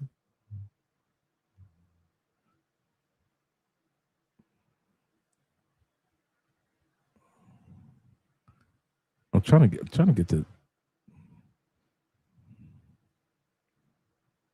Oh, that was okay. Okay, that AMSM. Yeah, he right. He say Andre got them Cartier glasses, aka Detroit love Cartiers. I'm thinking about getting me some. My next one's gonna be Cartiers. He said, y'all know he ain't cheap. That's exactly what I was thinking. It's kind of funny you would say it. I was thinking about that over the last 2 weeks, right? Get them buffs. Yep. Get them buffs. Them Detroit buffs. Yes, sir. I kid you not, man. Your family is everything, man. Your girl is everything in Detroit. You got to in Detroit. You got to deal with so much stress as a black man or a white dude when you walk out them doors in Detroit, and all you got to go back home to is your girl, who, if she's a real one, your wife, and your kids. That's all you got. Because tomorrow morning you got to get your ass right back out there and do them 12-hour shifts. Whether it be in the dope game, the pimp game, the drug game, or for the factories, the plants like GM, Chrysler, Ford. All of us know the pimp's gonna work as hard as the players. The players gonna work as hard as the pimps. The rest of the truck drivers. Why you think I'm always showing some love to the truck drivers, the train engineers, the dudes that work on the docks when the ships come in? Why you always think I'm always up in them dudes, bigging them dudes up? The dudes that work at the foundry, the plants, the blue collar dudes. Even though I'm a white collar dude, but I was blue collar way longer than I was white collar. I know what it's like to get up in the morning. When I was 17, I was working at the Eastern Market. For all you Detroiters, you already know you got to be up at 1 o'clock in the morning. If you are downtown working in the fruit market, in the meat market, in Eastern Market.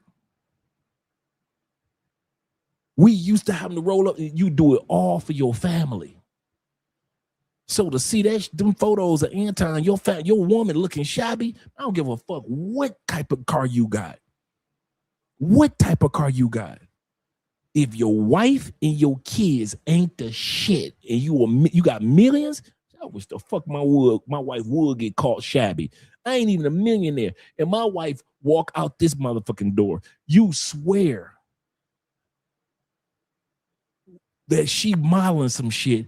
We on our way to go to the grocery store right down the street. Half the time, I can't even dress like, okay, let me just dress down like I am right now. Let me just dress regular. No, cause Miss Jazzy. So now I got to get jazzy, cause Miss Jazzy. I got to make sure I'm always smelling good, cause all the perfumes Miss Jazzy got in there. You think she's just gonna be smelling? No. Why? Because no matter how I look, your main woman is supposed to always be jazzier than your ass. You ain't never supposed to look better than your main woman. You will never sit back and see LL and his wife ain't jazzy. You ain't gonna see LeBron and his wife ain't jazzy. You ain't gonna see a Kobe and his wife wasn't jazzy. You ain't gonna see Samuel L. and his wife wasn't jazzy. Denzel Washington, his wife stayed jazzy. And dudes in Detroit, that's how we are. So when women say Detroit dudes spoil them, we do that. If you really are a woman, like our woman, not some chick that we just smash, we ain't about to do nothing for them bitches. But if you really somebody that we smashing, and I mean really somebody that's on our team, and you wifey or the real girlfriend, or lady friend, oh man, ain't nothing we won't do for you. It ain't nothing we won't do for you, man, because our signature, our stamp of approval is our family. Underneath all the stuff that has to do with Detroit, we family folk. Remember, Detroiters are the first generation of Southerners that came up north. So we just some big city country folk for real. We still have that in us of your family. You do what you need to do for the fam. I don't need to rock nan gold chain. I don't need to sit back and have a Rolex on my arm. I ain't got to walk around with motherfucking Versace. Cause soon as a nigga see my wife, they be like, okay, this nigga for real, for real. This dude for real. He look out for his family. When y'all see Andrea, y'all see how my kids gonna dress. Shit. That's why I said I'm not judging any other city because I wasn't raised in every other city. I traveled to and lived in every other city when I was an adult. But being raised, I was raised, your lady is supposed to be the jazzy one. You can dress down. You can dress down in some Dickies. But your lady and your kids better be jazzy as hell. And that's a fact. That's a fact. Like I said, I don't know how other cities are. I'm going to tell you that's how Detroit are. Detroiters are. And y'all can sit back, well, she can use you and this and that and this. And any woman can. We got you. But we still were raised like that. I don't judge a man by what he got. I judge a man by his woman. I was raised like that. Any of you dudes that I meet to this day, if y'all ever hear me, do y'all ever notice when y'all hear me talk, I say, don't just bring any chick around me and think I'm going to just go out to dinner with you, with my wife. Don't I always say that? Every dude don't get a chance to hang out with my wife. I don't double date with everybody with my wife.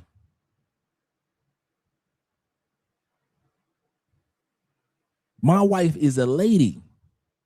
I don't know who that person is. I'm not putting down you ladies, the ladies that you guys date. I'm just saying I don't know her. Like Corey said, I didn't know the lady. If you guys say, hey Dre, let's double date. I don't know your woman. We did that. We made that mistake one time. Me and Andrew was in the car, pissed off. Like we both looking at each other like, it's some old. And the couple was in the back seat of our truck. And I swear, me and Andre wanted to just pull over and put their ass out. But we was being cordial, being nice. And from that day forth, I said, I'm going to be 100% Detroit with these dudes that I meet from now on here in Columbia. Don't be bringing me no regular ass raggedy bitch in front of me, expecting me to introduce my wife to a chick that you know that you only down here to smash for the weekend. No, that ain't your woman. That's just your fun. And ain't nothing wrong with that. But don't be asking me, hey, Dre, let's double date. I ain't never heard you talk about this chick. You ain't never sent me no fun. I'll give you a perfect example. Let's say my brother Ronan Travelers came to Columbia, him and his girl. I would be with them with open arms. You know why? Because off camera, me and Ronan, we discuss relationship stuff. I know a lot of stuff about his woman that he shares with me. He knows a lot about Andrea. So when they come to town, I know this couple. Right? Y'all be trying to ask me about some damn double date.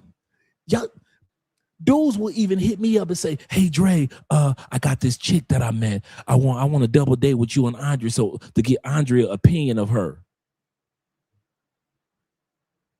What? Nah, brother. My wife does not judge your decisions for you. If she ain't right and you need my wife to judge your woman for you, that ain't gonna be your woman. You've already answered your own question. You've already answered your own question.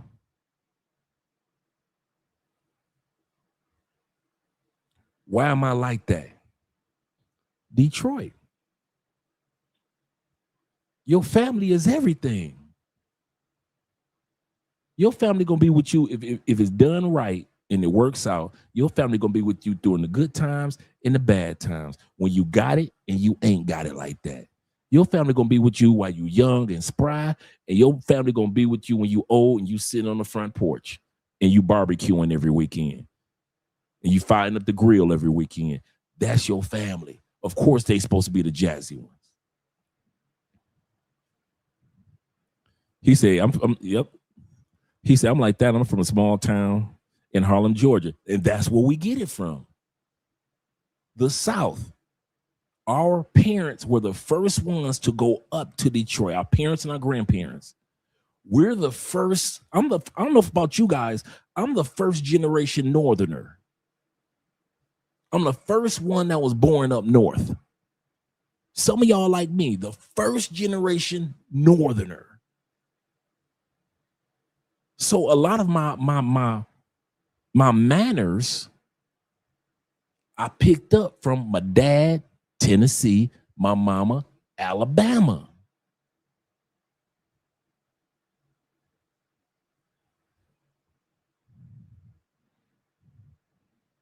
First generation. Shout out to Sean being in the building, my dude. Yes, sir. Yes, sir. Shout out to Sean. Let's get back to the last bit of the video, gentlemen.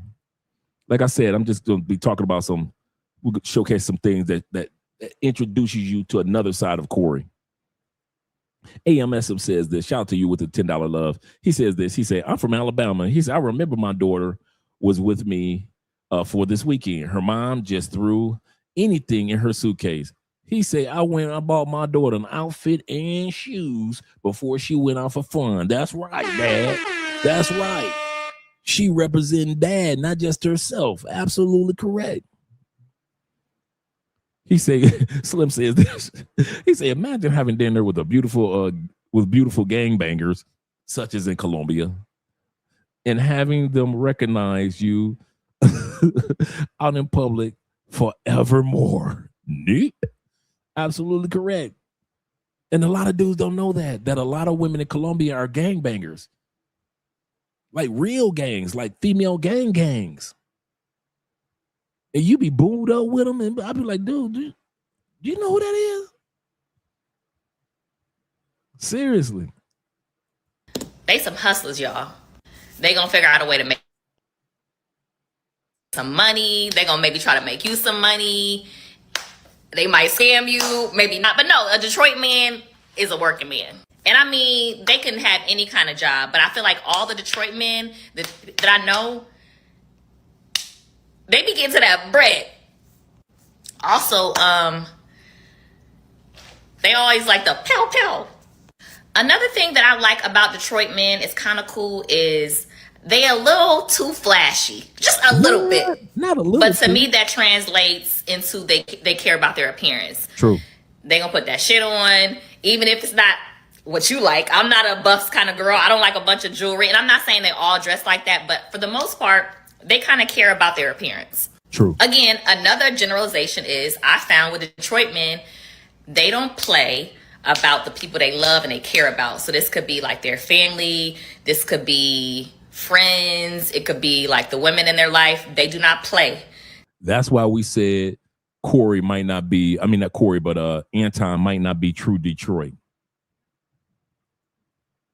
Because a true Detroit dude would have never went on a comedian show and put his family in the line of fire. Embarrassed his family like that. A true Detroit dude would have shut his ass up, would have sat down. I'm on this man's show. Let me be respectful. It ain't all about me and my political stance. Let me shut up. Let me answer this man's questions, whether I agree with him or not. Let me shut up. This dude is a 40-year veteran as a comedian. He could destroy me with 5 jokes if I make it that long. This man didn't care nothing about his family. With Anton, it was all about him. It was all about him. She 100% correct. Detroit dudes, like I said, did I not say this before she said it? We ain't got nothing else. Yeah, we got the cars. You can have the jewelry. You can have the watch. You can have the Cartier. You can have all that, right? But once you come in that house, your everything is your family. That's how I was raised. That's how I was raised. Your everything is not that damn car. Your everything is not your bank account. Your everything, if it's done right, if she's the woman for you, you're the man for her, and them your kids are shit. Futon's pride, I changed the name. Futon's pride and narcissistic tendencies are his downfall. Absolutely. Absolutely. They be sitting already, okay? Why every time a man asks me or a guy asks me like, oh, where you from? I'll be like, I'm from Detroit. And then he'll be like, you from the east or the west? I'll be like, I'm from the east. He'll be like, I can tell. What you mean? You know what he mean. You know exactly what he mean. I told y'all years ago, it's dangerous dating a Detroit woman. All right, I can't find a video, so we're just going to bring it back. First off, you got to understand how East Side woman was brought up, all right? She was raised by her older brothers who've been playing open chess with her since she was about 6, all right? She fist fight her mama. Her daddy died in a liquor store, hold up. She got a lot going on. He ain't lying. Y'all about to hit his brother. I might play it twice. Everything he's saying is 1,000% true about dating a woman from Detroit. He's starting off on the east side, and then he gonna go to the west. But 1,000% true in everything he said. Like he said, her daddy died in a liquor store. Hold up. She was playing open chess, meaning that punch somebody in the chest as a kid. Yeah, he ain't lying. He ain't lying. This could be friends. It could be like the women in their life. They do not play. They be sitting already, okay? Why every time a man asks me or a guy asks me like, oh, where you from? I'll be like, I'm from Detroit. And then he'll be like, you from the east or the west? I'll be like, I'm from the east. He'll be like, I can tell. What you mean? You know what he mean. You know exactly what he mean. I told y'all years ago, it's dangerous dating a Detroit woman. All right, I can't find a video, so we're just gonna bring it back. First off, you gotta understand how East Side woman was brought up. All right, she was raised by her older brothers who've been playing open chess with her since she was about 6. All right, she fist fight her mama. Her daddy died in the liquor store hold up. She got a lot going on. I want to tell you, she from Charmers, Mac 10. Mac, Bewick, any of that. Don't get involved. Okay, her cousins don't. All my neighborhood too. He ain't lying. Keep your ass from that side of the city. Rob you after the date.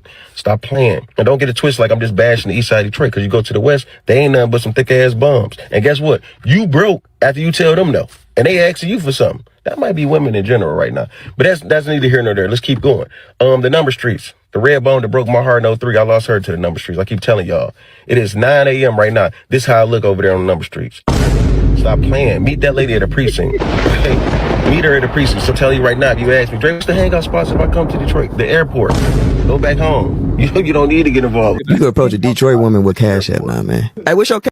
He say Detroit. He said He died in the liquor store hold up. She got a lot going on. I want to tell you, she from Charmers, Mac 10. Mac, Bewick, any of that. Don't get involved. Okay, her cousins don't rob you after the date. Stop playing. And don't get it twisted like I'm just bashing the east side of Detroit, because you go to the west, ain't nothing but some thick ass bums. And guess what? You broke after you tell them no. And they asking you for something. That might be women in general right now. But that's neither here nor there. Let's keep going. The number streets. The red bone that broke my heart in 03, I lost her to the number streets. I keep telling y'all. It is 9 a.m. right now. This is how I look over there on the number streets. Stop playing. Meet that lady at a precinct. Okay? Meet her at a precinct. So tell you right now, if you ask me, Drake, what's the hangout spots if I come to Detroit? The airport. Go back home. You don't need to get involved. You could approach a Detroit woman with cash app now, man. Hey, what's your cash app name? Oh yeah, she gonna go. She going. Yeah, she gonna Green go. light. You just walk up to her and say, what's your cash app? And that's all you need, cash app. What do they say to you when you tell them that? They're gonna be like, okay, what? Okay. And then they down. They going. They green light. I used to call myself the cash app guy, man. Yeah. Let's just say a girl is saying like, okay, fine, here's my cash app. What was the general number? Detroit, they want $40. Come on, man. Nobody's tricking for $40. $40? That's the club, bro. That's not. Depending on where you go. They want $40. Depending on where you go. Man, I ain't even gonna. I don't even shoot my shot no more. It's not even worth scoring.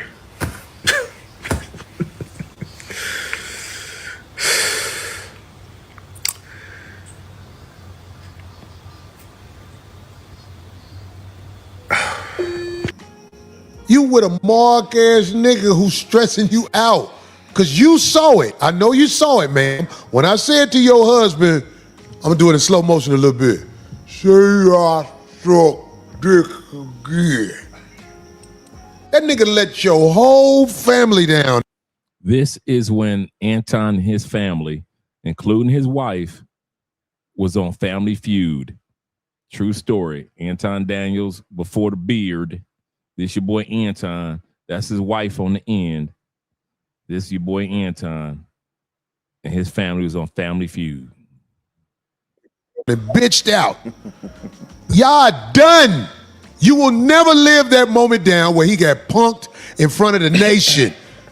You think you supposed to fix it because you married to him. Look, I ain't gonna lie. I can't put you out front with my top 5 bitches, but I'll find you a slot just because you his wife. At the funeral, that's where all this stuff happened. Everybody meet up.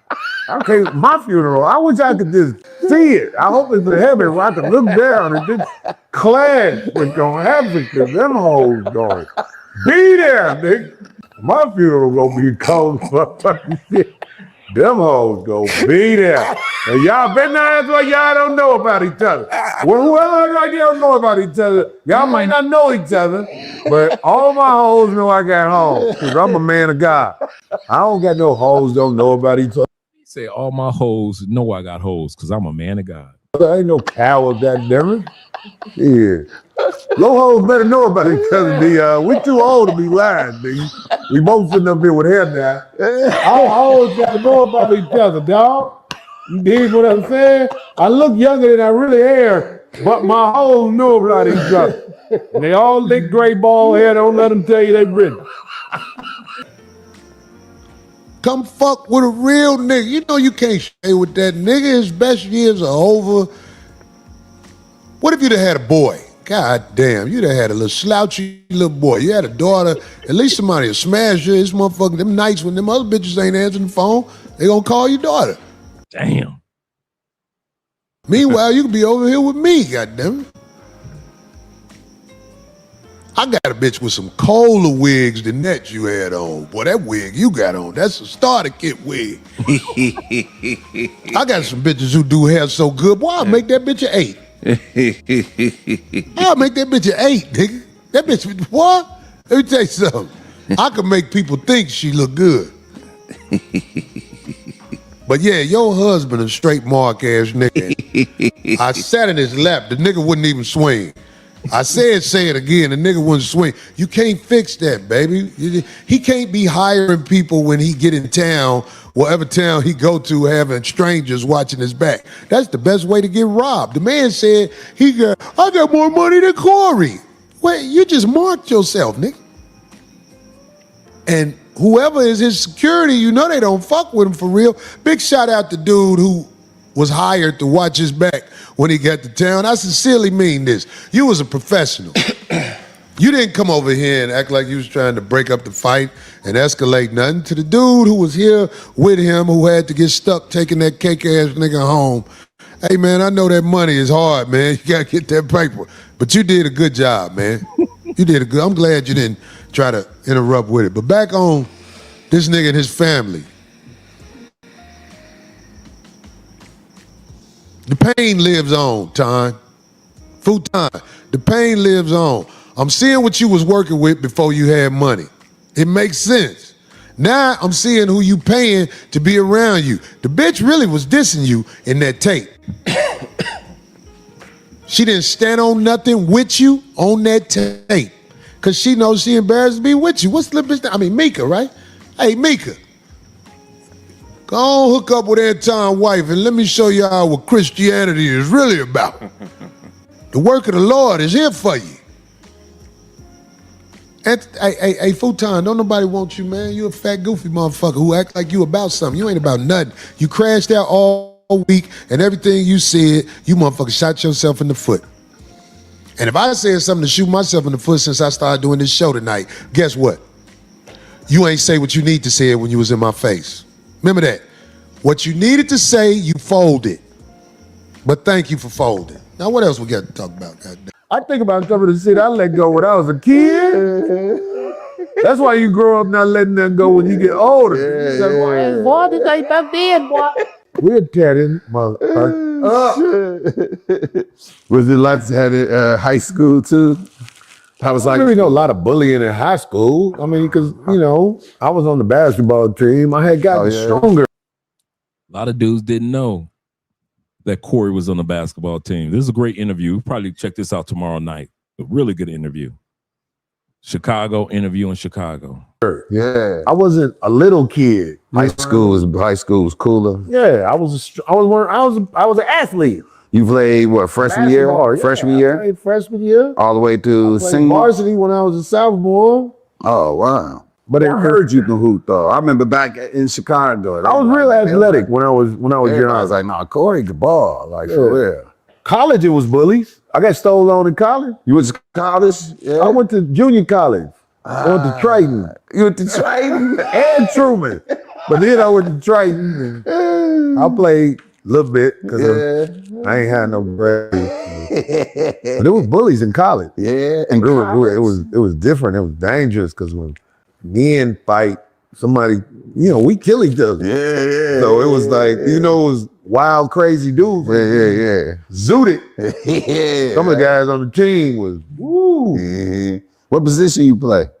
Out of position. I played forward because I was strong and I could jump high to damn near everybody in the city and work there. I'm telling you, dog, cats would be like, in Chicago, cats would be like, Corey got a vertical that's crazy. I didn't learn how to shoot till I got like 4 years out of high school. That's when I started practicing shooting. Dang. So them years if you got a kid, you got to teach them how to shoot, man. Because if you can't shoot, And you ain't 7 foot. You out of position. you out of it. Out of position. You finished all 4 years of college? Hell no. I went to college for 9 years and got about a year worth of school here. Nobody go to school to learn. I went to hoop. Oh, he was. I ain't gonna say it, man. He's a retarded motherfucker, man. Hey, man, look, man. I'm right here, dog. I done put your family on blast, nigga. Your wife don't even fuck with you. Your bitch don't fuck with you. Ain't none of them stand on shit with you, homie. He not a fighter, though. He a poisoner. That's the type of nigga to put cyanide in your oatmeal. Well, he said he was a fighter. He said he'd beat my ass. Oh, yeah. Now, I just gave you another reason to beat my ass. I put your ugly ass wife on blast. That nigga gonna put some anthrax in the mail. That's how he gonna try you. That's that bitch off Django. What you want over there where what's that nigga gonna hire a hitman and then fuck the hitman. Like, hold on, I'm not a get hitman, I'm a hitman. He gonna hire a get hitman. He wanna get hit. Yeah, that's the next shirt. Darlene, get out the way. I have to figure out how to pick. Corey, he won. Corey and Craig, you win. You win, I give up. I have to figure out what collateral damage happened after that. You guys win. I got to figure out how to pick up the pieces. You like one of the originators, man, to jump into that lane, man. 5150 show, dog. That show go viral almost every week, dude. Like, constantly going viral, dog. But it's like you're able to be yourself, to speak your mind, and you got like a core following, dude, that is incredible on YouTube, man, on other platforms or whatever. It's a one of the most entertaining, realest shows that is out there, man. And congratulations to you for having that, doing it. And how long you been doing that now? About 15 years. 15 years, 5150. And Anton think that he gonna come along after being on YouTube just a couple years of success and try to tear down what this man has worked so hard to get. That's why I said I want to bring some Corey receipts. That's crazy. Going in the 16 years. We it's like I don't know these steps that I'm taking. I just follow what God tell me to do. Yeah. That's why I get mad when bitches be like, "Where you finna go?" Hey, hurry, bitch, let me tell you something. I don't know where the fuck I'm finna go, and I don't know where the fuck I'm gonna be. All I know is that's where the fuck I'm supposed to be. I don't have an explanation for you. These steps God got me through, and your has no value over any of this that I'm doing. I don't know what's gonna happen next. Shout out to all you guys that hung out with your boy until we're about 50. We've been here about 5.5 hours. And I didn't mean for it to go this long, man. Shout out to all you guys that are here showing your boy some love. I appreciate you guys. I really do. And now you guys got a chance to see what I meant by how one guy was real about who he was. Yeah, we've been here 5 hours. Teamwork.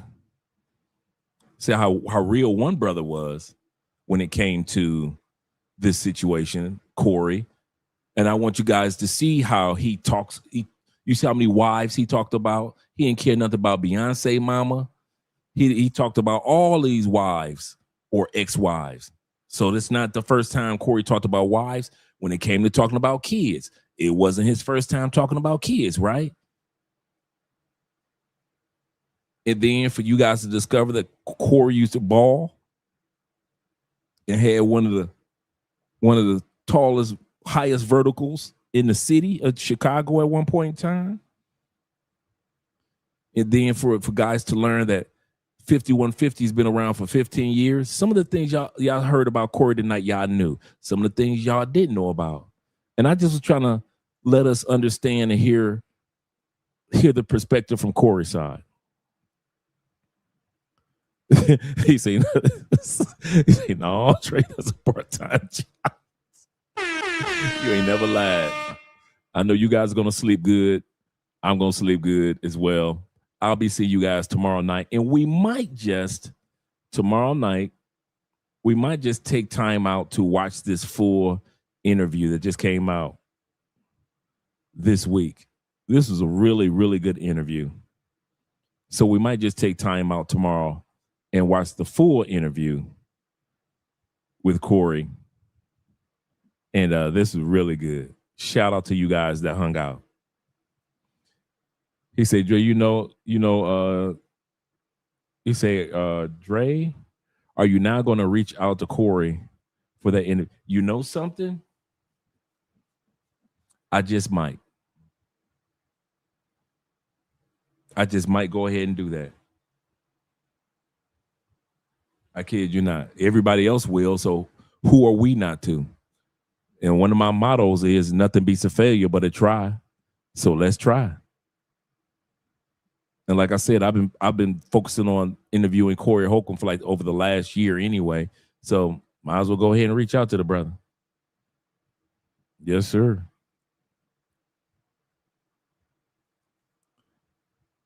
He say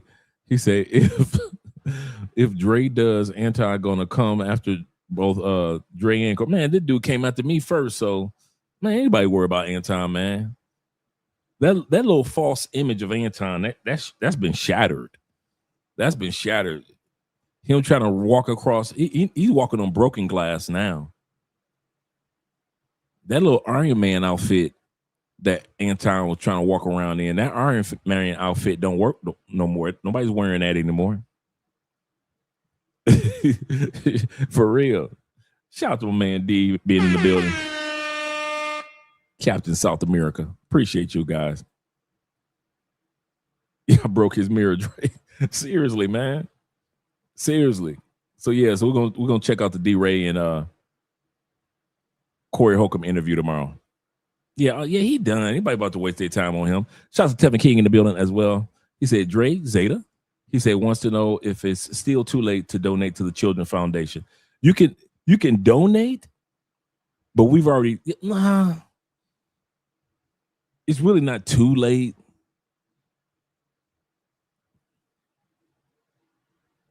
Because I'm sending the money in tomorrow, so it's not too late to donate. So if you want to give by way of Cash App, you can still donate by way of Cash App, gentlemen.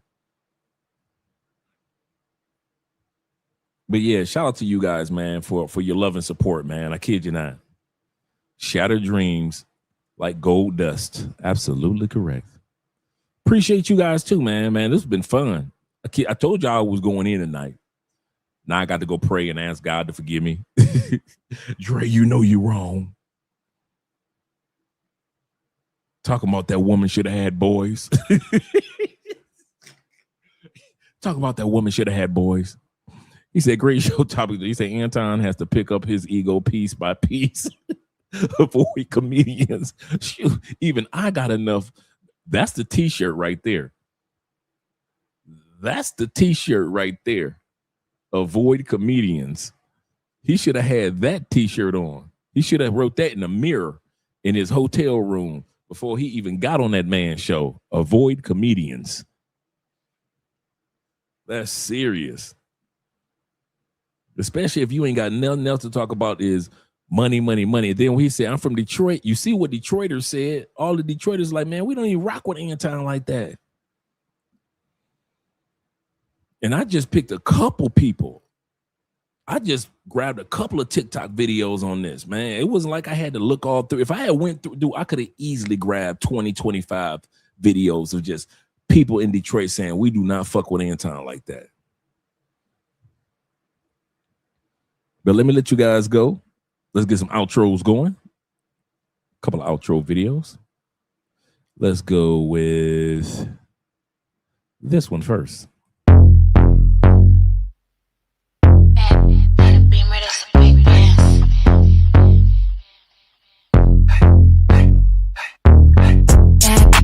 Beamer, that's a big dance. Chrome heart got me kissing on his best friend. Put in work, baby, you could be my best man. Sending cash to my account, he investing.